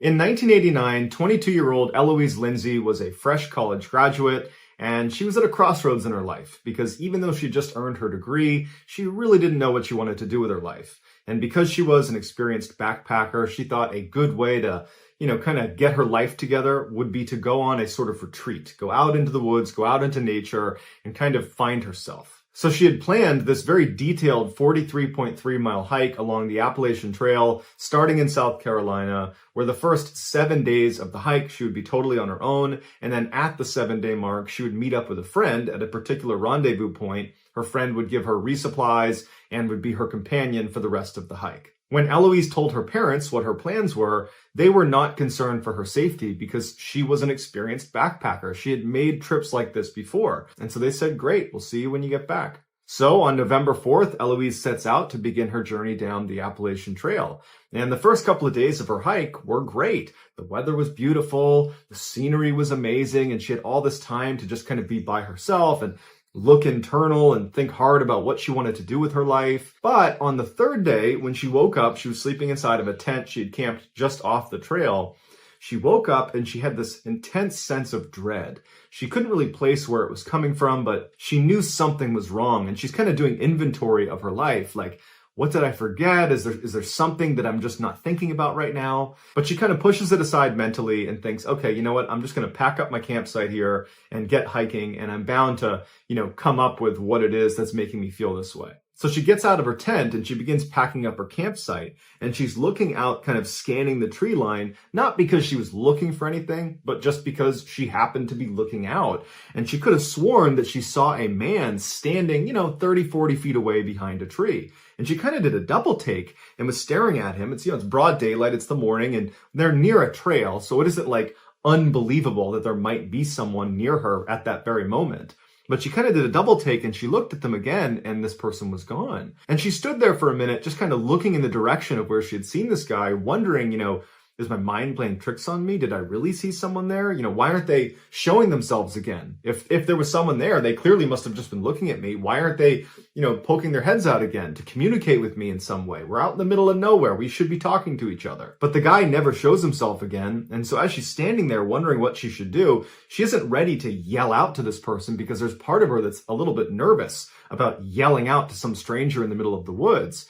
But she starts to get this really intense feeling that she's being watched. And it feels an awful lot like the sense of dread she had while she was in the tent. And she's starting to wonder, are my instincts or is my sixth sense picking up that I'm being watched? Like there's some predator out there looking at me right now. And even though she has no way of knowing if that's actually true, she's alone in the middle of the woods. And even though she's experienced, she can't help but feel really vulnerable. And because this guy is just not showing himself again, she feels a little bit threatened. And so she begins to panic and she starts packing up all of her stuff as quickly as she can. And as soon as she can, she takes off down the trail away from that guy she saw in the woods. As she was walking down this trail, she couldn't help but think someone was right behind her. And she kept turning around to see if this person or whoever it was behind her, and no one was ever there. But this visceral feeling that she was being watched, that sense of dread she had, it just was not going away. And so she started walking faster and faster. Before long, she was running, and she's realizing that she's in a section of the Appalachian Trail that's very remote. She's not near civilization. She's not near her next rendezvous point. And so she's thinking to herself, I need to get off this trail. I need to get to a road. I need to get away from here as soon as I possibly can. And so her options were to continue on this trail for several miles, and it would probably take her until well into the night before she was going to reach civilization. Or she could take a shortcut because she believed there was a road that was running parallel to her trail, but it was way down the mountain. It would require leaving the trail and basically cutting through the wilderness to get down to this road. But she was pretty confident it was right down there. And because this threat of this person or thing following her was so intense for her, she decided to leave the trail. She couldn't stand the idea of having to spend another night out in the middle of the woods with this person stalking her. And so she walks off the trail and starts running down the mountain. It wasn't long before she started to hear audible sounds coming from what she believed to be this person that was following her. And she would turn around and there'd be no one there. And then she started to walk, trying to listen as she's walking, and she would hear footsteps far away from her, and she'd turn and there'd be nobody there, but she was certain someone was following her. Someone was stalking her. And the sounds that were coming out of this person, this animal, whatever it was, they sounded like, a deep male voice, but you couldn't recognize if it was a language of some kind. It just sounded more like a grunt or a yell of some kind. And so her heart rate's elevated, she's panicking, and she's walking as fast as she can just through the middle of the wilderness, hoping she's walking towards this road. But after walking and running for miles into the middle of nowhere, she has not come to a road. It's now completely dark out, and she knows she's lost. And so she has to set up camp in the middle of nowhere, and she knows somewhere out in the middle of the woods is some person or something that is stalking me. And she's all alone. She has no way to contact anyone. She doesn't have a cell phone. It's 1989. And so she sets up her campsite and she gets in her tent. She zips it up and she lays there hoping she doesn't hear any sounds. And sure enough, within minutes of being inside of that tent, she starts hearing those audible sounds coming from somewhere in the forest. And she hears what sounds like heavy footsteps walking around the perimeter of her campsite. All night long, she hears this. But luckily, they don't come up right to her tent. So there's some separation between her and whatever is making these sounds. And then finally, the sun comes up. She is out of that tent, packs it up, and continues running in the direction she hopes is the road. And of course, all day long, she has that sense that someone is watching her. She's hearing footsteps coming from behind her. She would turn. She doesn't see anything. She would hear that audible grunting sound, that low voice coming from somewhere behind her. But again, she would never see whoever it was or whatever it was that was making the sound. And then again, the sun is starting to set and she has not found the road. She hasn't found a trail. And she's thinking to herself, I can't even backtrack because if I turn around and start walking backwards, I'm bound to run into this very thing I'm trying to escape. And so once again, she sets up her campsite in the middle of nowhere. She gets inside, and as soon as she's laying in her tent, she starts hearing those heavy footsteps somewhere out in the woods, kind of walking around the perimeter of her campsite. She's hearing that low audible sound that she can't quite place. And at some point she falls asleep. She gets up the next morning. She jumps out of her tent, packs it up, and starts running, hopefully in the direction that will bring her to civilization. A couple days later, when Eloise was supposed to meet her friend on the trail at the 7-day mark, and they were going to finish the hike together, well, Eloise doesn't show up. But after several hours, when Eloise did not show up, her friend left the trail and contacted authorities and filed a missing person report. And the police would launch this massive search for Eloise along the stretch of the Appalachian Trail where she had said she would be. And for the next 14 days, hundreds of police and volunteers and helicopters are scouring this area, and there's no sign of Eloise. And so after 14 days from the time her friend filed the missing person report, the police had to turn the search off, and they say, look, we can't find her. 2 days after the search was terminated, so 23 days after Eloise had initially set off for her trek through the Appalachian Trail, a hunter that was out in the middle of nowhere near the Appalachian Trail discovers Eloise perched up against a tree. She's totally emaciated, she's dehydrated, she's delirious, but she's alive. At first, she was terrified of the hunter because she believed the hunter was this person that had been following her. But when she realized he was there to help, she went with him. She was brought back and brought to a hospital, and she was checked out. And besides being dehydrated and, emaciated, she was okay. And she would detail in multiple interviews and in her official statement that she had been chased for the past almost 3 weeks in the middle of the woods, and she doesn't know who it was or why they were chasing her. And then interestingly, she said right before she was found, so a couple of days before this hunter finds her, this person, this thing, whatever it was that was following her, got so close to her a couple different times that she was so scared she ditched her backpack that contained all of her life-saving equipment, like her sleeping bag and her tent, and it had some food and water in there. She ditched that so she could be lighter, so she could run faster away from this thing that is chasing her in the woods. So you gotta figure, you gotta be at such a high level of fear that you're prepared to ditch the one thing you really require to survive out in the wilderness, which was her pack full of supplies. And then after she's ditched her pack and she's run for some distance, she's got no supplies, no food, no water, she stumbles across this tree in the middle of nowhere that wedged inside the trunk is a cache of donuts and pound cake. And so she takes the donuts and pound cake, and between that and the stream water she had found, that's what kept her alive for the last few days before she was found. Eloise says she has no idea what to make of her experience, and law enforcement were baffled by it as well. Some people think Eloise had a mental break and she effectively made this whole situation up, that she really was lost in the woods, but no one was chasing her and she was just kind of paranoid and running around the wilderness for a couple of weeks. Other people, including park rangers that work that stretch of the Appalachian Trail, believe it's possible she could have been stalked by wild men, which are basically people that live out in the mountains that are effectively feral, that live off the land, and they've been known, according to local legend, they've been known to attack park rangers, and people that live out in that area have claimed to have seen these wild men, and they kind of match the description of what she was describing. But as of right now, there's no official explanation for what happened to her other than she got lost and was found again. On June 7, 1951, two families from Santa Fe, New Mexico met up at the Santa Fe ski basin to have a picnic together and to enjoy the mountain air. During the summer months when there's no snow on the ground, the Santa Fe ski basin is a very popular location for hikers because the terrain is very rugged, and if you get up to the top of the basin, there's these incredible views overlooking the valley. But on this day, the two families decided they wanted to have a picnic at the base of the basin, basically looking up the mountain. As the parents were setting up the picnic site, the kids started playing together, and that was Larry and Janet McGee, who were brother and sister aged 7 and 5 respectively, and Stephen Cross, who was 3 years old. After they finished setting up their picnic site, they look around and realize the kids are gone, and they're thinking, we just saw them like 2 minutes ago, so they can't have gone very far. And so they start looking around for their kids and they can't find them. They're yelling out for them, and they're starting to get a little bit more worried, and they start branching out farther and farther, and they realize the only other place they could have gone is up into the woods, which are very steep and very rugged. So they're thinking, well, they can't have gone into the mountains. That would be impossible for these young kids to get very far, and they aren't responding to our calls. It's possible they could have been abducted. And so one of the parents ran down to the main building of the actual ski resort where they kept a staff member in there during the summer months, and they were able to get inside and use a phone, and they called authorities. So the police come out and they set up these huge spotlights that are aimed up at the mountain. And so the idea was, if the kids did get up into the mountain somehow, they would see these lights and hopefully walk down to them. After they set up the spotlights, the police began combing the side of the mountain in hopes that the kids were not abducted. But despite the spotlights and hundreds of searchers and people yelling out for these kids, they never heard back from the kids. They didn't find them. And so all night they're looking for them, and they're realizing that there's a pretty good chance they're probably not here. And that means they probably were abducted. And so by the following afternoon, things were really starting to look grim. There was no sign of these kids anywhere.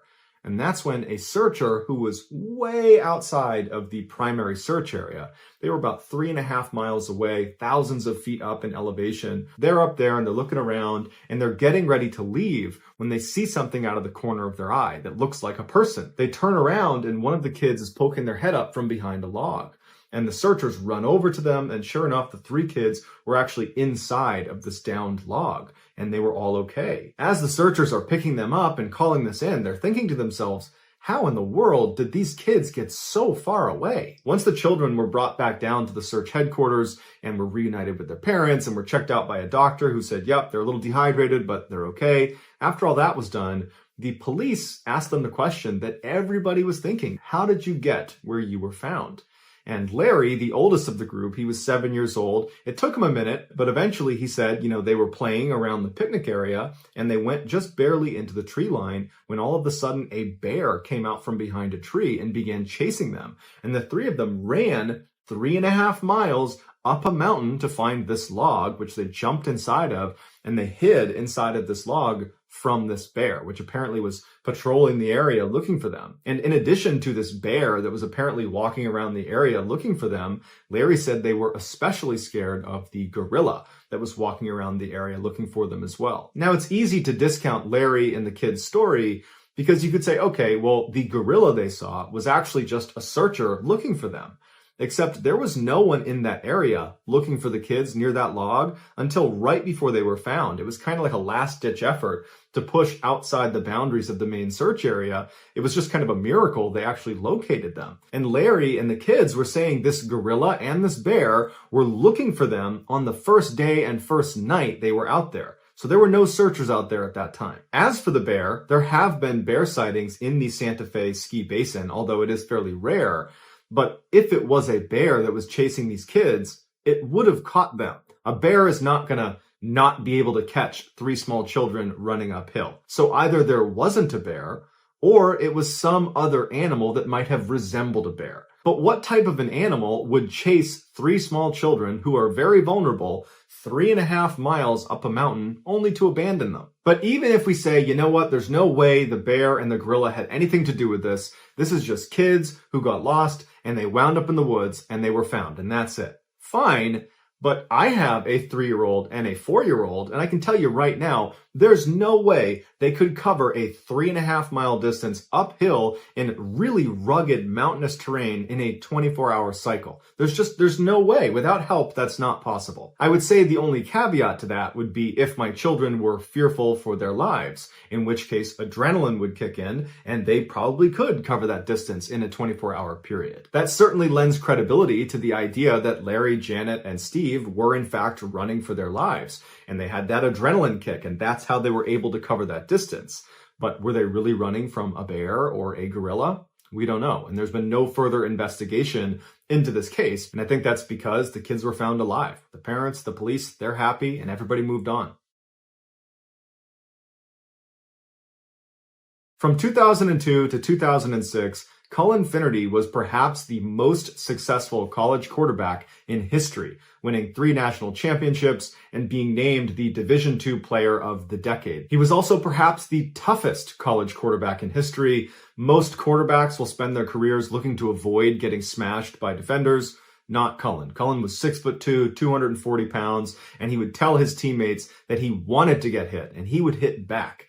And his coaches hated it about him, but his teammates loved this about him. Cullen was also famous for playing through injuries. His junior year in college, he broke his collarbone, and he didn't tell anyone, and he played through an entire playoff series that he won. After college, Cullen's professional football career was not nearly as successful as his amateur one. He played briefly for 2 NFL football teams, the Baltimore Ravens and the Denver Broncos. But when he wasn't getting any playing time and he just could see the writing on the wall that this was not going to be a match, he was not going to make it in the NFL, he left for Europe to play in a European football league. But when his European football career started to sputter out as well around 2009, he came back to the United States where he joined a very small-time indoor arena football league.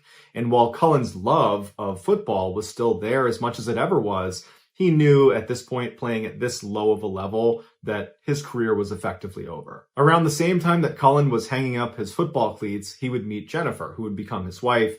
She was an all-state volleyball player and in many ways was just as competitive and as athletic as Cullen was. They were kind of like a perfect match for each other. They married in 2010, and Cullen, this big man, big-time quarterback, was shaking and crying at the altar because he was so nervous and excited about marrying Jennifer. Because I think this was a really big turning point for him, where he was basically putting football in the past and starting this new life and building a family with Jennifer, and he was really excited about it. The newlywed couple moved into a house together in Michigan where they had 2 kids, and Cullen landed a good job in medical sales, and by all accounts, Cullen was just hitting his stride post-football. On Memorial Day weekend in 2013, Jennifer's family was planning this 3-day fishing trip along the Baldwin River in Michigan, and the Finnertys decided they would join them. And so Cullen and his wife and kids, they rented a cabin that was going to be near the campsite that Jennifer's family was staying at. And for the entire weekend, it was just this great fishing trip where everybody had a great time and the weather was beautiful. And on May 26th, so the last night of this 3-day fishing trip, Cullen, who had recently purchased this pontoon boat that they had used for this fishing trip, he wanted to just go out one more time on his boat, this boat that he was really proud of, and fish for another 30-45 minutes before ending the weekend. So Cullen put on his waders and his jacket, he grabbed his fishing pole, and he had his family drive him to the stairs that led down to the water where his pontoon boat was. Before he walked down the steps, he turned and told his family that he'd be out for about 30 to 45 minutes and that he wanted to be picked up at the next boat ramp down the way and that he would call when he needed a ride. 42 minutes later at 9:27 p.m., Jennifer receives a phone call from her husband, and she's expecting it to be the call where he says, okay, I'm ready to get picked up. But when she answers the phone, Cullen is frantic, and he's telling her that he's being followed by 2 men in the tree line, that he's out on the water on his pontoon, but there are 2 men in the tree line that he can't see, but he can hear them, and they've been following him for some time. And before Jennifer can even get a word out, Cullen says to her that he's going to beach the boat and take his clothes off. and then he hangs up. Jennifer immediately tries calling Cullen back repeatedly, but he's not picking up, and so she's left feeling totally confused about what her husband has just told her. But what stood out to her was how scared he sounded on the phone. And fear was not something she typically associated with Cullen. This beast of a man, this tough football player, he didn't get scared. So for him to be that scared sounding and to be describing people basically stalking him, she knew he was in serious trouble. So she calls 911 and she describes where he is in the Baldwin River, and the police take her report and say, we'll send someone out right away. After Jennifer got off the phone with police, she called her family and told them about this really strange phone call from Cullen and how she had just called the police and she didn't know what to do. And so her brother tried calling Cullen and Cullen answered. And when he did, Matt said, hey, Cullen, where are you? And Cullen would say, I don't know where I am, but there's these two guys that are still following me. And Matt would say, are you still on your boat? Are you on land? And all Cullen said is, it's getting pretty rough out here. And then he hung up. Afterwards, Matt would call Jen and he would tell her about this phone call with Cullen, and it really didn't add any clarity to the situation. And so Jen and her family decide the best thing they can do is go to the boat ramp where Cullen had said he wanted to be picked up in hopes that maybe he would make his way there and they would find him. So Jennifer and her family head out to this location and Cullen's not there. They get out, they're yelling for him. There's no sign of him, and shortly after, a police car would show up because this was one of the areas where Jennifer had said when she spoke to police that Cullen might be. And so the police officer gets out, they take an official statement from Jennifer, and at this point they file an official missing person report. Before the police began looking for Cullen, they reached out to his wireless service provider and they asked them to ping his cell phone from the tower. Any service provider has the ability to roughly triangulate the location of a cell phone based on the last few locations of the phone. The last 4 locations that the service provider pinged for Cullen were up to 4 miles apart from each other, which was bizarre in its own way, because the idea that in a very rugged, rough area in a very short amount of time that Cullen had been moving 4, 5, 6, 7 miles just to get to these different points, that didn't really make sense. But also when they looked at these points on a map, it looked like each of them was either near a paved road, or in order to get to them, you would have had to cross a paved road. And so they're thinking to themselves, why does he keep moving point to point if at any one of these locations he's near relative safety? But as strange as these 4 locations were, the police now had a really solid starting point. So they dispatched people to each of these points and they began combing along the river where he had last been seen. And within an hour, they discovered his boat. It was a little ways down from where he had been dropped off. It was missing an oar and it was basically beached on the side of the river. It wasn't clear if it had been intentionally beached, but Cullen wasn't in it. And when they searched around the area, they couldn't find any sign that Cullen was in the area. They were yelling for him. He wasn't yelling back. Interestingly, a man who owned property near where the pontoon boat was found reported to police hearing screaming or yelling coming from the area where the boat was found around the same time that Cullen went missing. But despite this piece of information, it didn't actually help them discover where Cullen actually went. For the next 48 hours, police and hundreds of people searched in the areas where his cell phone had pinged and along the river where his pontoon had been found, but there was no sign of him. Then, on the evening of May 28th, approximately 48 hours after Cullen had gone missing, they discovered his body. It was located less than a half mile away from a paved road, and it was situated in between those 4 points that the cell phone provider had given. He was laying completely face down with his right arm under his body and his left arm over his head, clutching some grass.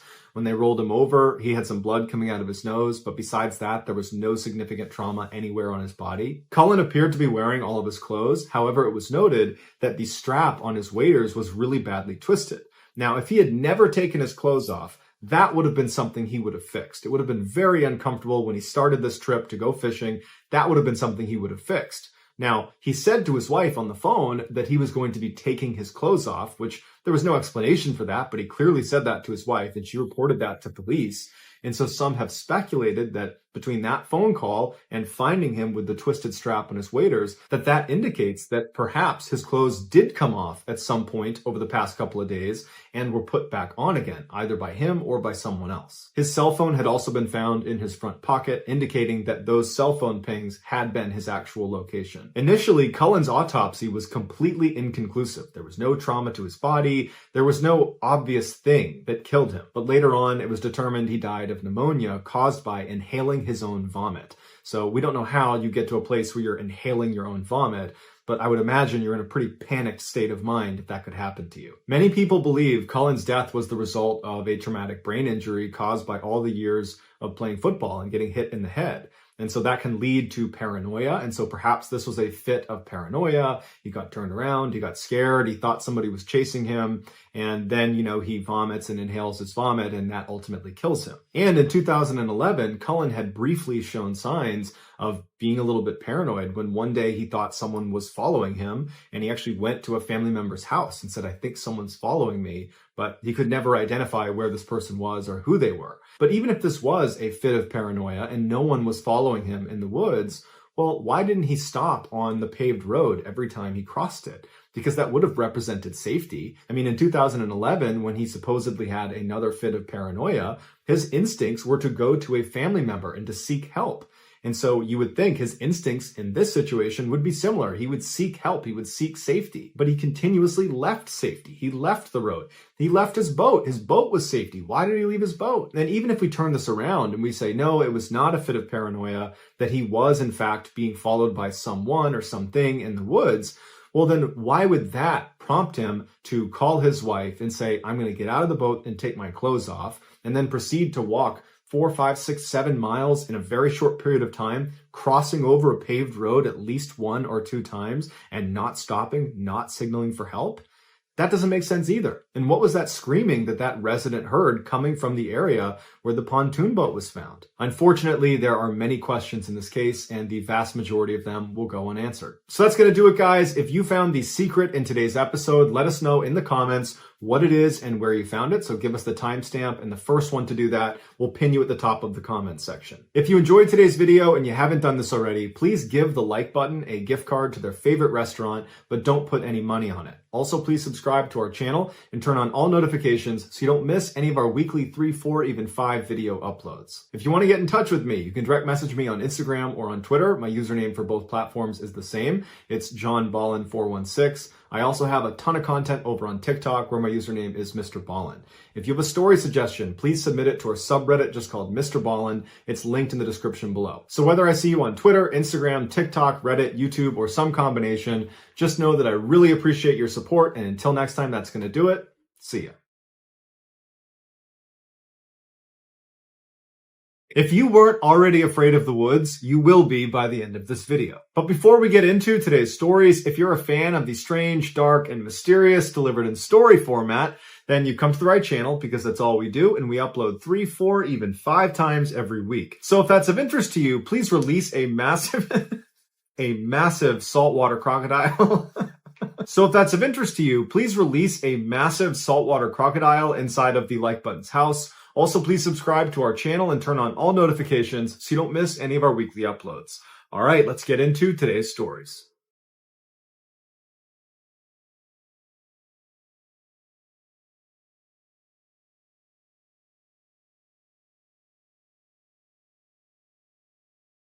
On August 2nd, 1963, 4-year-old Bobby Panknin, along with his 2 older brothers and his 2 parents, headed off to a camping resort on Deep Lake in Washington state. The following day, Mrs. Panknin, whose name was Edna, decides she wants to take her 3 sons down a logging road that was right behind their campsite that she had heard fed out to this beautiful little waterfall that she thought her sons would like to see. Edna gets the boys ready, she says bye to Mr. Panknin, and then she and her sons take off down this logging road. And as soon as she's on the road, it occurs to her that it's totally overgrown. The grass is really high, it's rocky and bumpy, and she's thinking to herself, there's no way any vehicle is getting down this road. And probably there's been no vehicles on this road for a very long time. This is a very isolated place on this campsite. So they walk for a little ways on this overgrown logging road until they see there's a turnoff that leads down to the water and this little waterfall. And so right away she saw there was all this brush they were going to need to walk through, and the ground looked pretty rough. And Bobby, her youngest, the 4-year-old, he didn't have shoes on. He was going through a phase where he refused to wear shoes. And so it hadn't really mattered the entire duration of walking up the road, but it seemed like this might be too much for him to walk on. And so she told Bobby to wait on the road, and she told her other son, Jimmy, the 6-year-old, to wait next to him. Those two would stay on the road together while she and Bill, the 10-year-old, would go past the brush, go down to the water, check it out for a couple of minutes, and then she would come back, she would pick up Bobby, and Jimmy would come along, and then they would go down and look at the water, and then they would leave. Bobby didn't seem to mind, so he just sat on the road, and Jimmy was a little bit frustrated that he couldn't go with the first group, but he sat down too, and Bill and Edna took off past this brush down to the water. Now, the distance between where Bill and Edna and where Bobby and Jimmy were was only about 10 feet. There was just this brush right in the middle of them that did obscure their view. They could not see each other, but they are very close to each other. And so Jimmy is sitting next to Bobby, and he's getting increasingly more and more restless. He wants to go down and look at the waterfall. He wants to be down there with his older brother and his mom. And so at some point, he just can't take it anymore. And Jimmy does something that to this day, he regrets every single day. And that is, he got up and left his brother. He went through the brush down to where Bill and Edna were. And as soon as Edna saw him, she was mad at him and she goes, "What? You left Bobby up there? Come on." And so they turned around after about 60 seconds and went right back up. And when they got back, Bobby was gone. And at first, they're not like, "Oh my goodness, someone's abducted Bobby," because there's no one on this road. They'd come up here and recognize that it's very remote, it's isolated, there's no cars that come through here, they hadn't heard anything. And so their first instinct was, okay, he probably got up, and is behind a tree, or, he walked down the hill over here, or he's nearby. And so they're yelling for him, they're walking around, and no one's panicking yet. In fact, really, Edna was just annoyed with Jimmy that he had left, Bobby, and that he's to blame right now, but it's just an inconvenience at this point. But after a couple of minutes, when they can't get Bobby to yell back where he is, they start to realize they might have a problem here. And so Edna becomes more panicked, and she's yelling at the top of her lungs for her son. She's having her other two sons go look down by the water, go look over there, but there's no trace of him. And they can't believe it. It didn't make any sense because, he's 4, he's got no shoes on, they didn't hear anything. How could he be gone? But he was gone. And so finally, after a couple of minutes, Edna rounded up her other two boys and they ran all the way back to the campsite where they got Mr. Panknin and they hailed the police, and very quickly, a big search was launched up on that logging road. As soon as the police arrived, the first thing they did is they pressed Edna and the other two boys about, what did you hear? You had to have heard something. He was only 10 feet away from you, and he was within earshot of you, certainly. What did you hear? Did a vehicle come through? Did you hear an animal? Did you hear anybody talking? And Edna and the other two boys, they swore that they heard nothing, that they're just as baffled by it as anybody else. And so the police really didn't have a good starting point of where Bobby could have gone. And in that area, there wasn't any, steep drop-offs or obvious places that Bobby could have fallen into or gotten trapped. The water for the waterfall, it's not deep. It's this little tiny brook. It'd be difficult to drown in that little brook. So they just basically started fanning out in all directions, hoping they would, find a piece of clothing or some other clue that would indicate where he went. After 3 days of searching that yielded nothing, they finally brought in a bloodhound to try to find him based on scent. And so they had the dog smell one of Bobby's shoes, and the dog immediately seemed to key in on his scent in the area where Bobby had gone missing. And the dog turns and starts running up the logging road away from the campsite, so farther into the forest. And it runs for almost 2 miles, and it never seems to waver. It's clearly picked up Bobby's scent. And it stops at this fork in the road about 2 miles away from where Bobby had gone missing. And it keys in on this one area right at the fork where there wasn't anything significant. It was just this bare patch of dirt. And so the police, they uncover the dirt a little bit. There's nothing there. They're looking around the area. That there's no indication that Bobby was ever here. So they give the scent back to the dog. And again, the dog just keeps tracking to this one section in this fork in the road. But they didn't know what to do with that information because there was nothing there. The search for Bobby was called off after 7 days because they could not find anything. And so the lead investigator came out and did this press release where he basically said, "We have no idea what happened to Bobby. However, we do think he was abducted." And his reasoning for this was pretty straightforward. Bobby was a young kid that had no shoes on in an unfamiliar forest, and he was only out of eyesight for 2 minutes. So how far could he really have gotten? Certainly not far enough that his family wouldn't have found him after those 2 minutes were up and they began looking for him. And so if you go down the abduction rabbit hole, you start with, okay, a person must have taken Bobby. But for a person to take Bobby, that means a person had to be in this area that was super isolated and remote, and they hadn't seen anybody in the area, and there were very few campers at the campsite. So realistically, if a person was going to abduct Bobby, they had to have been planning it and had to have been hiding in the trees and were stalking this family until they got to that spot where Jimmy left Bobby, and then this person, runs out of the tree line, runs over to Bobby, picks him up without Bobby making a sound, he muffles him, and he runs away into the woods carrying this child, all in a 2-minute window, which was a totally abrupt window. It wasn't like this obvious thing that Bobby was going to be left alone. It looked like Jimmy was going to be sitting there with him, which would have been a deterrent, you would think, if someone was trying to abduct Bobby. But nonetheless, this window presents itself and this person runs down and takes Bobby. It just seems like that person would need to be really fixated on Bobby, one, and there wasn't a clear reason for why anyone would be very fixated on Bobby or this family.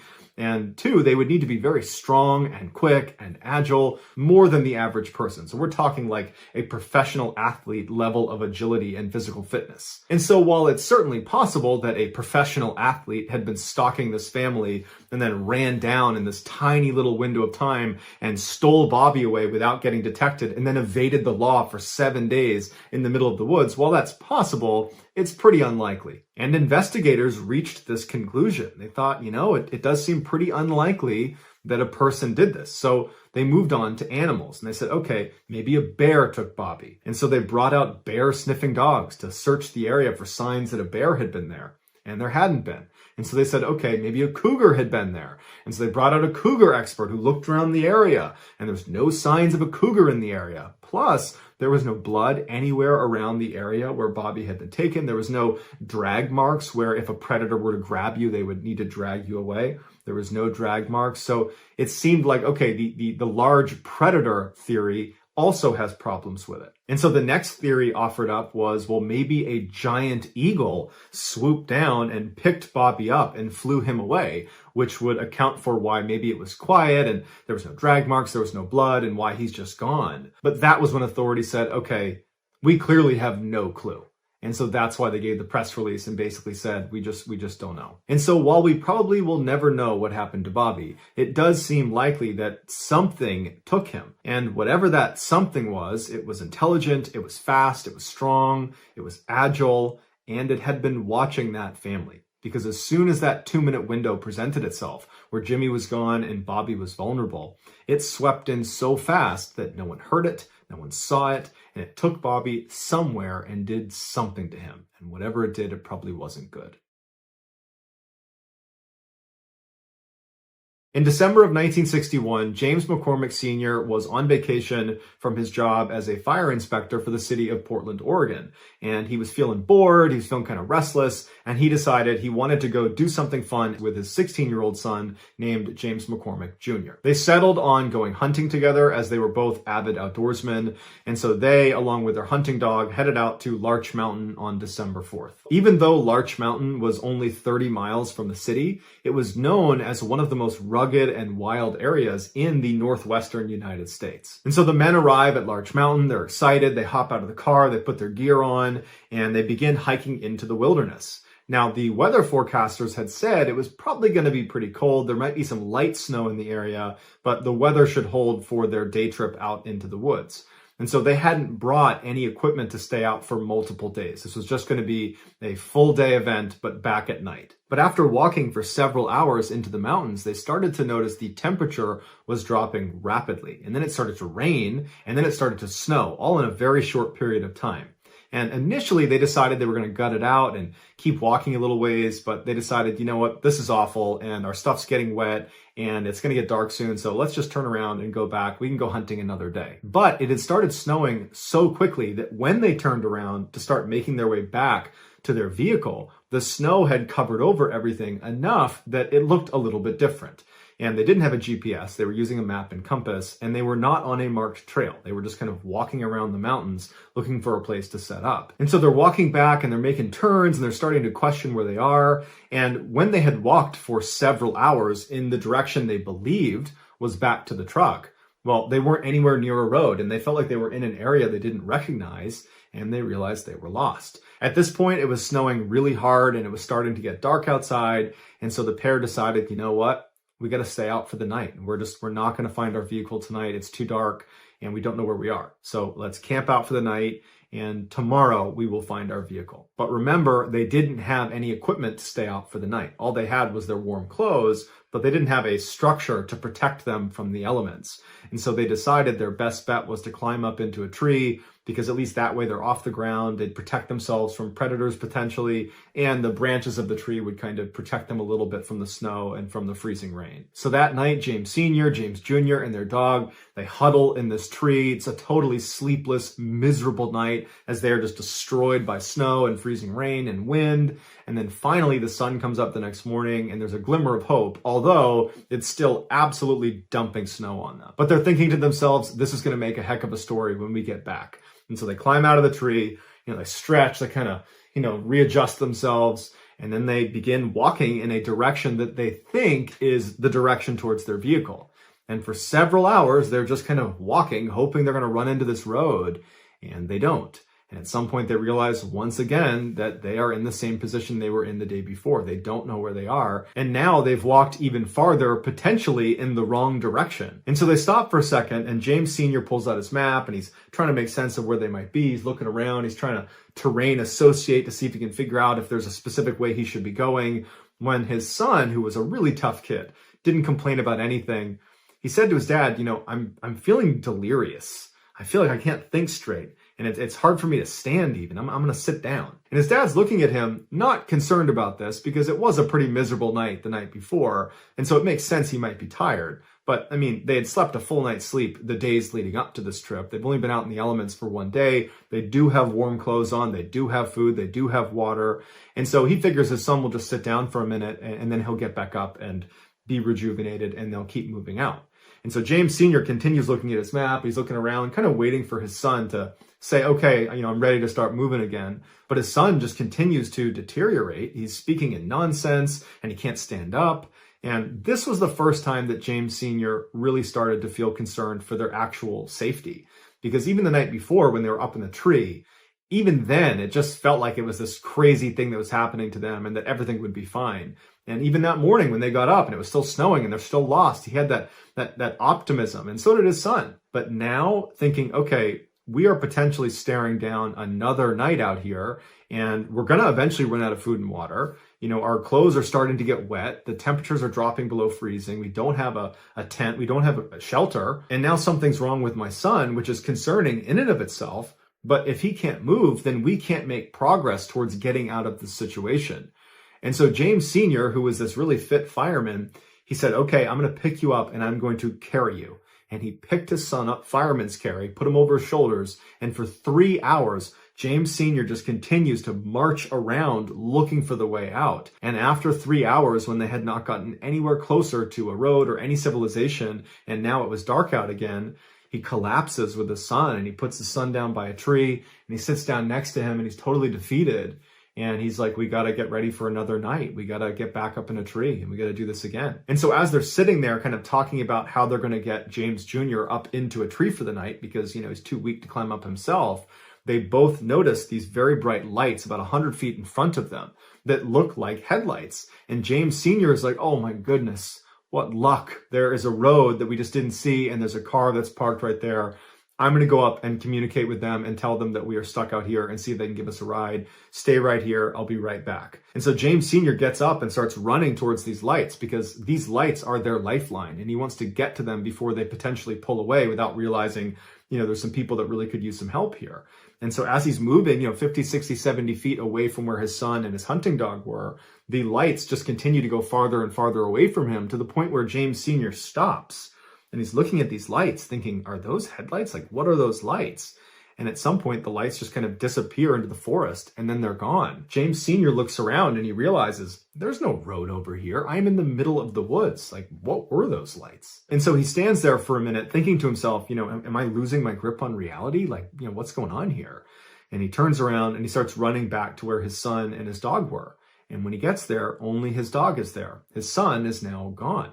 And what's going through James Sr.'s mind is how? Because he couldn't walk until now. And my son certainly wouldn't have lied to me and made me carry him all the way here. And there's enough light out that he could actually still see the footprints on the ground. And so he grabs his son's backpack that was left by the tree. He picks it up, he grabs his dog, and he starts yelling for his son and starts walking along the footprints that were left by presumably his son. And so he's walking along these footprints and he's yelling out for his son. He's not hearing anything. And this whole time he's thinking to himself, like, why would he even leave? Even if he could move, why would he leave? You know, we're obviously in this together. Like, what's going on with my son? And so he's walking. And after about 30 minutes of walking along these footprints, because the snow was coming down so heavy, the prints were getting harder and harder and harder to track because they were filling in with snow. And finally, it got dark out, and then he really couldn't see the prints anymore. And now James Sr. is absolutely panicked. You know, this is a nightmare. Where's my son? What were those lights? Oh my gosh, it's going to be another night out here. And he just picks a random direction, and holding onto his son's stuff with his dog, he just starts running. The next day, James Sr. and his dog would stumble into this lodge that was about 6 miles away from where they had parked their car over at Larch Mountain. Now, that doesn't mean they moved 6 miles to get there. They probably zigged and zagged all over the mountain, and they covered much more than 6 miles, but it was a 6-mile shot to this lodge. They stumble inside, and it was just a miracle that he had found it. He basically had ran all night until he found a road, and he traced it up to this lodge. And he told the staff inside, my son is missing. We've been gone for 2 days now. He's out in the middle of the woods. He's hurt. Someone needs to go out there. And so very quickly, the police were called, and word spread to the firefighters in Portland, Oregon that, you know, the fire inspector's son is missing. And so 200 off-duty firefighters made their way up to the mountain as well to assist in this search. The paramedics wanted James Sr. to just go to the hospital and let the searchers do their job. But James Sr. was not about to leave his son, and he refused medical attention, and he went out with the first group of searchers. And somehow he was able to get them to the rough area that he was able to recognize as, you know, roughly where his son had been sitting when he went missing. They searched that area and very quickly found James Jr.'s glasses case, as well as his boots and his socks, but no James Jr. Later in the day, though, they would find James Jr. He was about 1,000 feet away from where his boots and his glasses case were found, at the bottom of this cliff, and he was deceased. Now, initially, the thought was, well, you know, he must have gotten confused and walked away from where he had been told to sit and fell off this cliff. But they determined he did not die from the fall off this cliff. He had made his way down to that cliff and then died of exposure. So how was James Jr. able to suddenly be able to walk again? And once he had that skill back, why didn't he go to his dad? Why did he walk away from him? And why did he take his shoes and socks off to do that as well? And what were those lights that James Sr. saw in the middle of the woods? Because they weren't headlights. And it was only when he went to investigate them that suddenly James Jr. up and walks away. In early July of 1953, Mr. and Mrs. Huggin, along with their 3 young daughters, left their home in Winnipeg, Canada for a 6-week summer vacation. They were headed to the girls' grandparents' summer cabin in Wade, Ontario, which is one of the more remote and wild sections of Ontario. Their cabin was right in the middle of this huge swampy forest, and they were not too far from one of the biggest lakes in Ontario called Fox Lake. The family arrived late on July 4th, so they didn't do anything when they arrived. They just hung out at the cabin. And then early the next day, all the adults decided they wanted to take the girls to Fox Lake for the day. So they began gathering all the supplies they would need while the 3 girls played outside the cabin. Now, there's no neighbors or anybody else anywhere near this cabin. And so it was totally normal to have the girls just play outside. They were not concerned about, you know, them getting taken or something. And so the 2 older girls played in the front yard of the cabin, and Geraldine, the 5-year-old, was playing on the side of the cabin. So the 2 girls in front couldn't see Geraldine, and the adults, they were keeping their eye on all 3 girls, but they were mostly just kind of going in and out of the cabin, getting their stuff together, periodically poking their head out, but the girls were fine. At 10 a.m. that morning, the parents had finally packed up the car, and they were ready to collect the girls to head over to the lake. And so they went outside, they got the 2 girls that were out front, and they went to the side of the house, and they couldn't find Geraldine. Now, they weren't worried because where could she have gone? And so they walked around the house, they're yelling for Geraldine, and they asked the 2 girls, you know, have you seen Geraldine? Where'd she go? And they're like, oh, we don't know. She was just over on the side of the house a minute ago.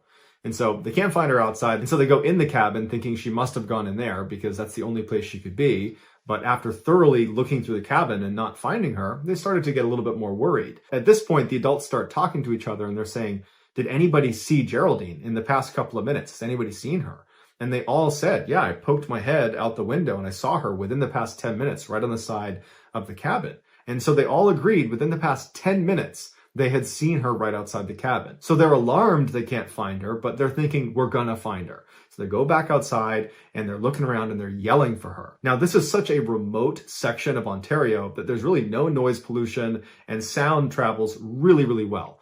And so when they were yelling her name, it was booming through the woods. And even if Geraldine had, sprinted for 10 minutes away from the cabin, she still easily would have been within earshot. And all she had to do was just, yell back and they would see her. But she didn't yell back, and there was no sign of her anywhere. And so at this point, the family is panicking, and so they call the police. The police show up, and they're looking around thinking, we're not going to be able to search this very effectively on our own. This is a huge, wild, remote section of Canada. And so they called in some professional trackers that were familiar with this area to come in and help them with their search. They also called the army in Winnipeg to send over some people to assist as well. But as soon as the search started, the skies opened up and dumped rain all over the entire area, basically washing away any footprints that they could have used to potentially find her. As the day wore on and the sun was starting to set and there was still no sign of Geraldine, her father said something to the searchers that was intended to help them find his daughter, but it was just this incredibly heartbreaking comment.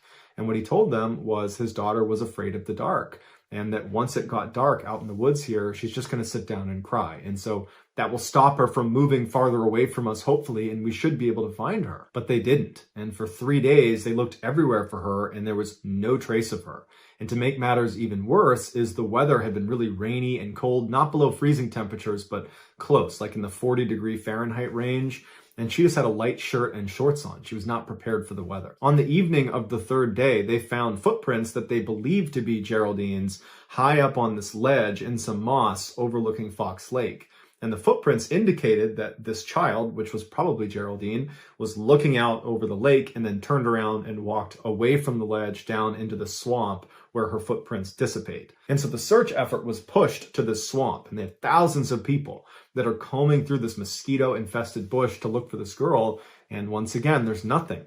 Then on the 7th day of the search, they find another set of footprints in the swamp around the area where they were looking for Geraldine. But it wasn't Geraldine's footprints because they were these huge prints that if it was a human print, they would need to be an enormous human being. Or these prints belonged to some enormous animal, but they were unable to determine what animal it was. At this point, although there's not really any real evidence connecting that print to Geraldine, people are starting to suspect that whoever left this print or whatever left this print has something to do with whatever happened to Geraldine. 2 days later, so 9 days after Geraldine has gone missing, some of the professional trackers were 2.5 miles away from where that large print was found in that swamp and where Geraldine's footprints were found up on that ledge.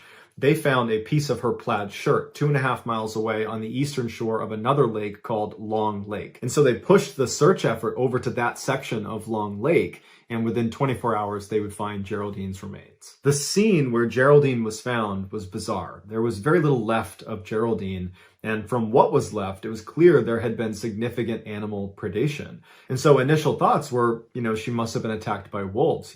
That's what killed her.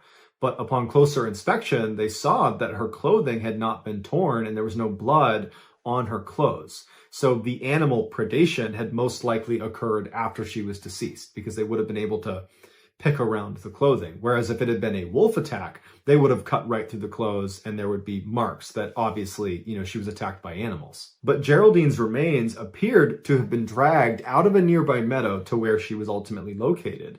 And so they followed the drag line into this meadow and it led them to this opening where all the grass had been matted down. And investigators said it looked like something big had been laying there.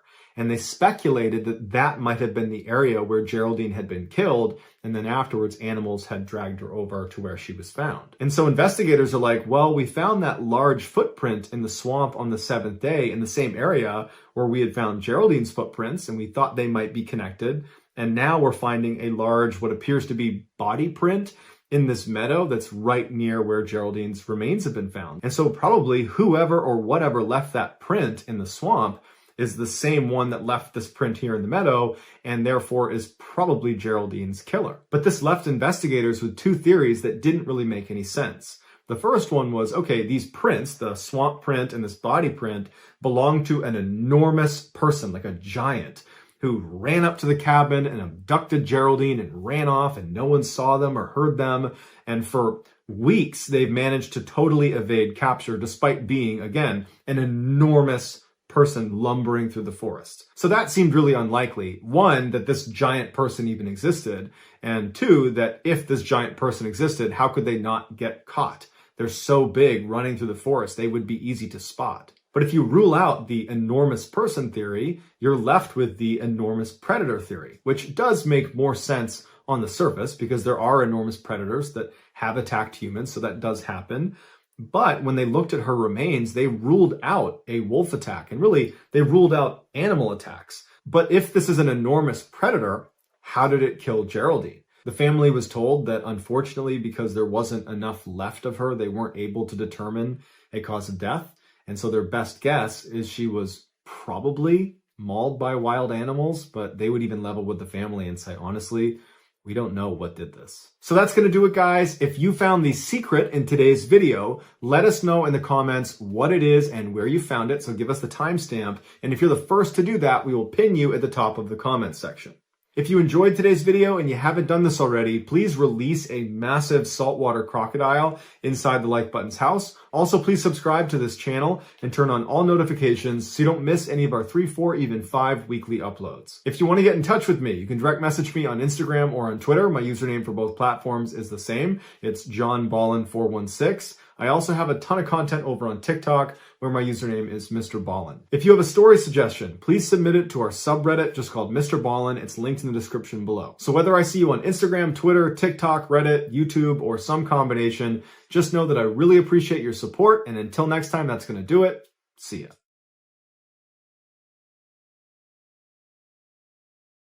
Today, I'm going to share 3 stories that scared me. But before we get into those stories, if you're a fan of the strange, dark, and mysterious delivered in story format, then you've come to the right channel because that's all we do, and we upload 3 or 4 times every week. So if that's of interest to you, please kidnap the like button, tie them up, and then forcibly brush their teeth and then make them drink orange juice afterwards. Also, please subscribe to our channel and turn on all notifications so you don't miss any of our weekly uploads. All right, let's get into today's stories.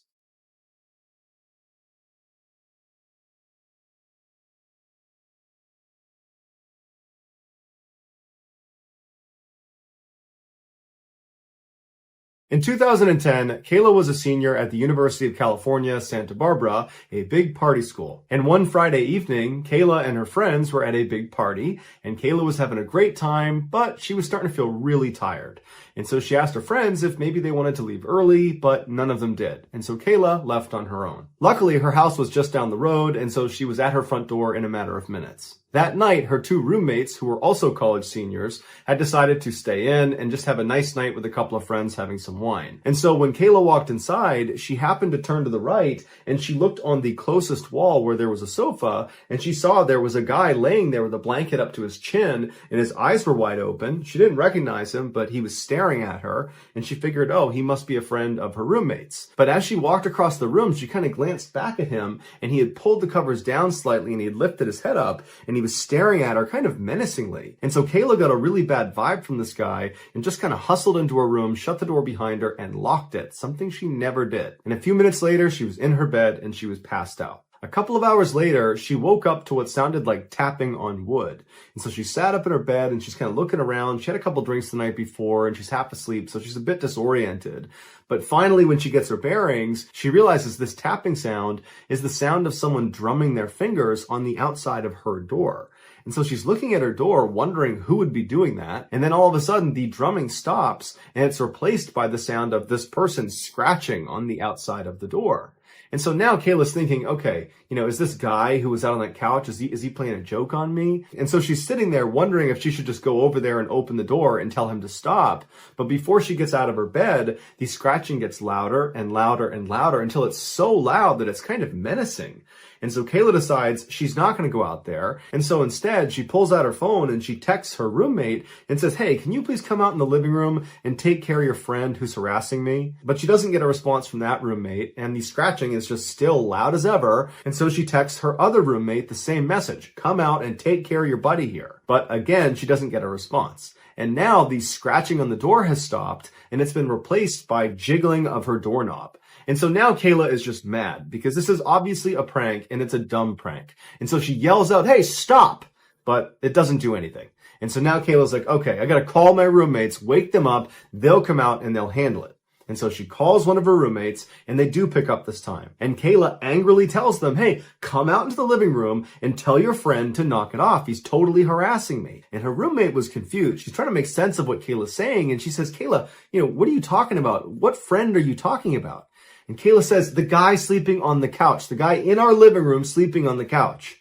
And her roommate said, "Kayla, we didn't have anybody over last night. Somebody out there? You need to call the police." Kayla's adrenaline surged, and she very calmly told her roommate, "Lock your door immediately." And right then she noticed the jiggling of her doorknob and the scratching, and it all stopped. And Kayla's wondering, where did this guy go? And then after a couple of seconds, she heard extremely loud banging coming from across the house where her two roommates shared a room. And it was the sound of this guy trying to smash down their door. And so Kayla's screaming, her roommates are screaming. Kayla manages to dial up 911, and before long there are sirens outside, and Kayla hears the sound of this guy run across the house, and she hears the sliding door open and shut. The police come inside, they search the property, and there's no sign of this guy, and so Kayla and the roommates come outside. They talk to the police, and the police bring them over to their side door, and they show them on the outside there was all sorts of scratch marks all over the doorknob and right around the latch. And they said it looks like he was able to jimmy his way into your house through this door.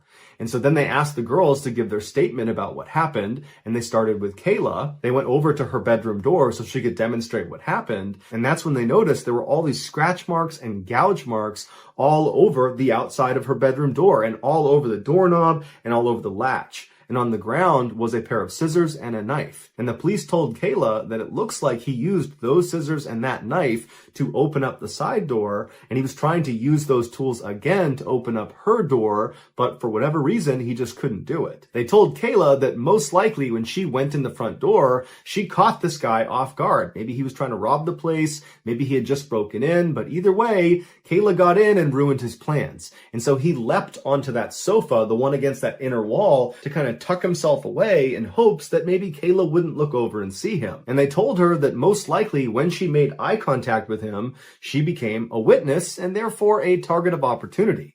And had she not locked her door, who knows what would have happened. In 2004, 16-year-old Misty Tasker was a typical American teenager living in Live Oak, Florida, which is a small rural town right in the middle of the state. One Saturday evening in January, she and her mother attended a church service. Afterwards, they hopped in her mother's truck and they got on the country highway and began making their way home. Their house was just 20 minutes down this highway. It was a straight shot. And this highway was pretty desolate. There were no street lights. It was actually a dirt road despite being a highway. And it was just thick forest on both sides of the road the entire way. There were no buildings or houses between the church and their neighborhood. Misty's mother was already a very anxious driver who would keep both hands on the wheel. She would sit up and kind of hunch over the wheel and keep her eyes intently focused on the road, but at night, her driving anxiety would shoot through the roof because she had really bad eyesight. And so she would go to great lengths to not drive at night to avoid that high level of anxiety. But the church service they had just come from had run a little bit long, and so now Misty's mother is driving with the sun starting to set, and she's going as fast as she can to try to get home before it gets too dark. And so as they're bombing down this road at about 55 miles an hour, despite it being about a 40-mile-per-hour zone, Misty, who's in the passenger seat, just happens to look over at her mother for no particular reason. And as she's looking at her, she notices out her mother's window, it looks like there's a little girl sitting on the side of the road. What's a child doing out here in the middle of nowhere? She says to her mom, "I think I just saw a little girl." And Misty's mother, who's high up on the wheel, she did not hear Misty the first time. She's just focused on driving and trying to get home.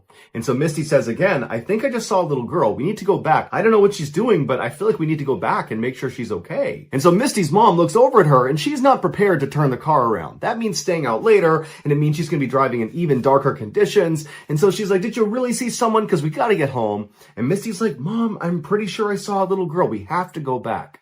And so finally, Misty's mother, she's very annoyed, but she stops the car, she does a 3-point turn, and she begins driving back up the road where they came from towards this girl. Now, they had only made it about a half mile from where Misty believed she had seen this girl. And so pretty quickly, they slowed down because Misty said, I think she's in this area, and they both began scanning the right side of the road because that's where she's going to be now that they've turned around. Now, it was starting to get very dark outside, but there was enough light and they had headlights. They were pretty confident they'd be able to spot this girl. And so as they're slow rolling down the road, they both see this girl a little ways up on the right-hand side. Her back was to the road. She had her knees tucked up to her chest and she was rocking back and forth. Misty's mother made a comment that it was a little bit surprising that this girl was out here. I mean, there's really nothing around here. There's no houses, there's no buildings, there's no trails to be walking in this forest on either side. It was just kind of thick forest. And so she just thought it was very strange that this girl would even be out here, especially because there's not any traffic on this road. And so Misty's mother began slowly rolling up to her, and she told her daughter that instead of just stopping right away, let's just drive past her and get a look at her, and then we'll turn around and see if she needs any help. And so as they got right up next to her, they realized she was not a little girl. She was a young teenager, but she was not a young child. And as they drove right past her, they would expect her to turn around and acknowledge the car creeping up on her, considering there's no other traffic in the area and you're just some person sitting on the side of the road. You should definitely turn around and see what's behind you. But the girl did not acknowledge them. She just continued to have her knees up to her chest and rocked back and forth.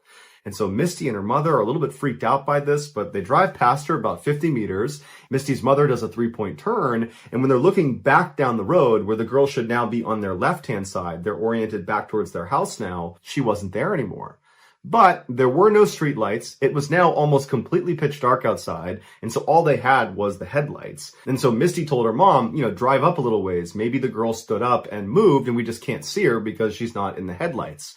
And so Misty's mom began driving down the road and kind of turning slightly towards the left to shine the light more to the left, but there was no sign of this girl. For good measure, they turned right slightly to shine the lights more to the right-hand side of the road, but there was no sign of this girl.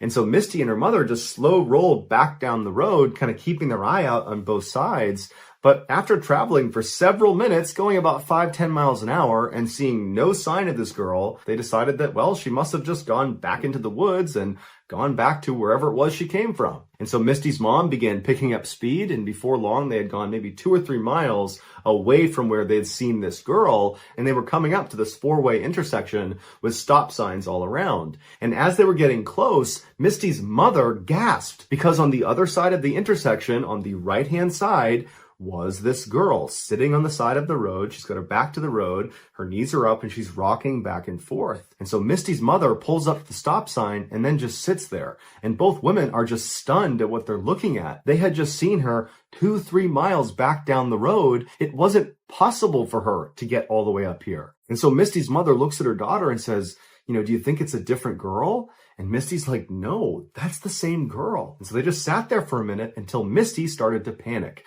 And she said to her mom, don't stop. I got a bad feeling about this girl. I don't know what's going on, but you can't stop next to this girl. But Misty's mom, she was definitely weirded out by this situation, no doubt.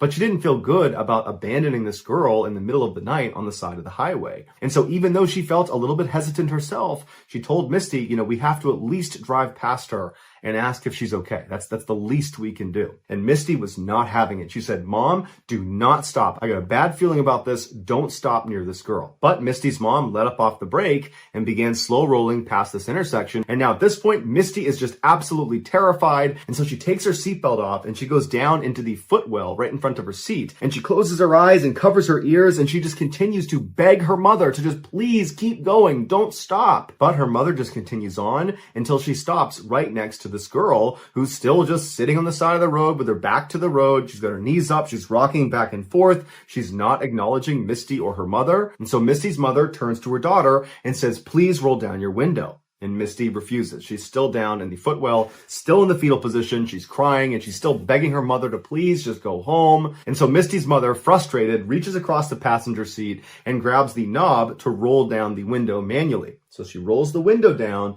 and Misty, who's down in the footwell, all she remembers is sitting there covering up her ears, and she's crying, and she opens her eyes and she's looking up towards her mom, who's reaching over the seat. And her mom yells out to this girl, And Misty remembers looking at her mom, who suddenly recoils in horror and screams, and then they take off like crazy, flying down the road. Misty jumps out of the footwell, and she's looking at her mom, and she's like, what's happening? What just happened? What did you see? And her mom's got her hand over her mouth, and she's speeding down the road, and she's crying now, and she's looking at Misty, and she just doesn't have the words to describe what she just saw.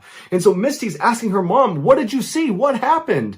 And finally, her mother just said, she didn't have a face. She didn't have a face. It was hollow. There was nothing on her face when she looked at me. And so Misty screams and she's crying and her mom is crying and they speed home. They're home just a couple of minutes later and they run inside, practically falling over each other to get in the house. And as soon as they get inside, Misty's mom calls 911 and she didn't even know how to describe what she just saw.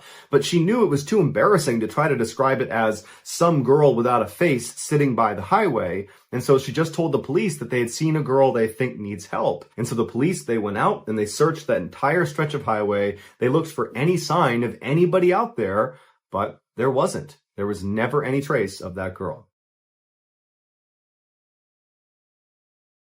In 2016, a 25-year-old Wall Street banker named Matt was camping near Mount Rainier in Washington state. His job was so hectic that in the rare times he got a chance to, he would disappear into the wilderness for a few days to clear his head. Despite living in one of the biggest cities in the world, Matt was actually a very competent outdoorsman. And so for this trip, he decided he would stay way off any trail deep in the backcountry in random locations. On the first night, he found a nice clearing in the trees, and so he set up his campsite there. He ate some food over his fire, he pitched his tent, climbed inside, and within a few minutes, he was fast asleep. Several hours later, Matt woke up to some strange sounds coming from outside of his tent.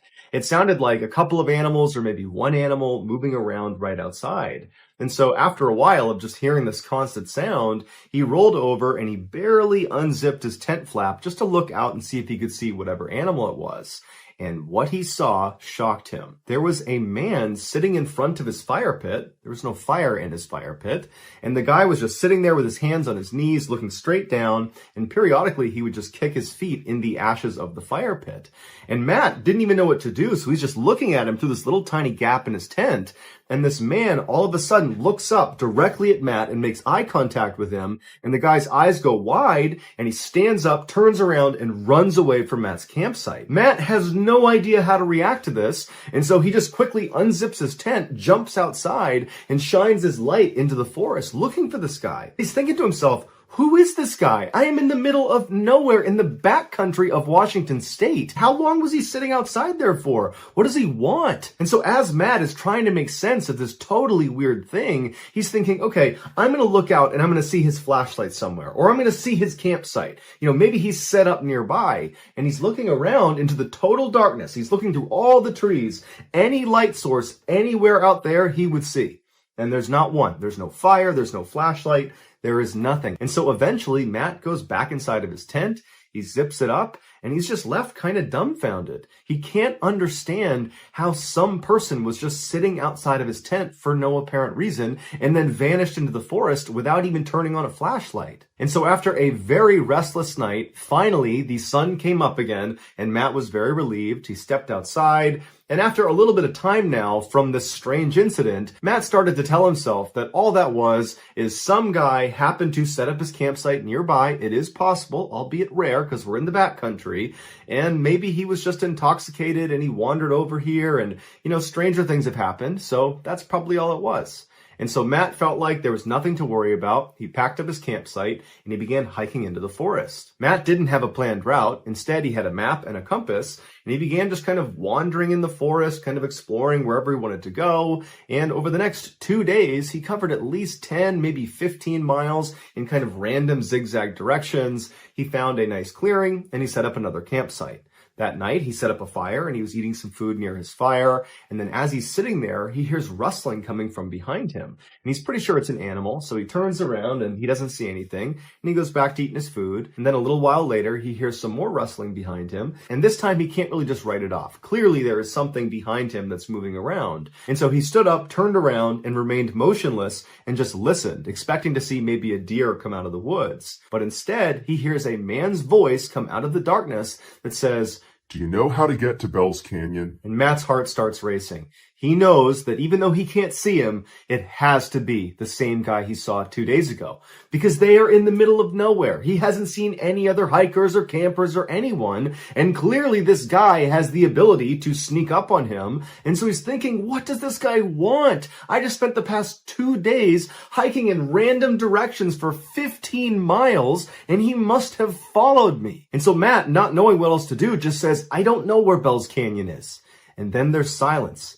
And Matt, one part of him is thinking, I hope this guy does not come into the light. I hope he just goes away. The other part of him is thinking, well, maybe this is a different person that is lost and they're looking for this place called Bell's Canyon and they'll come into the light. It'll be a big relief. I'll send them on their merry way and everything will be fine. But as Matt is having this wishful thinking, the voice from the shadows does not come any closer, but instead asks the same question a bit more forcefully this time. Do you know how to get to Bell's Canyon? This time Matt did not respond. Now he was scared. This is not some friendly hiker looking for directions. There's something wrong. And so Matt, knowing he's all alone out here, he knew he had to do something to try to take control of this situation.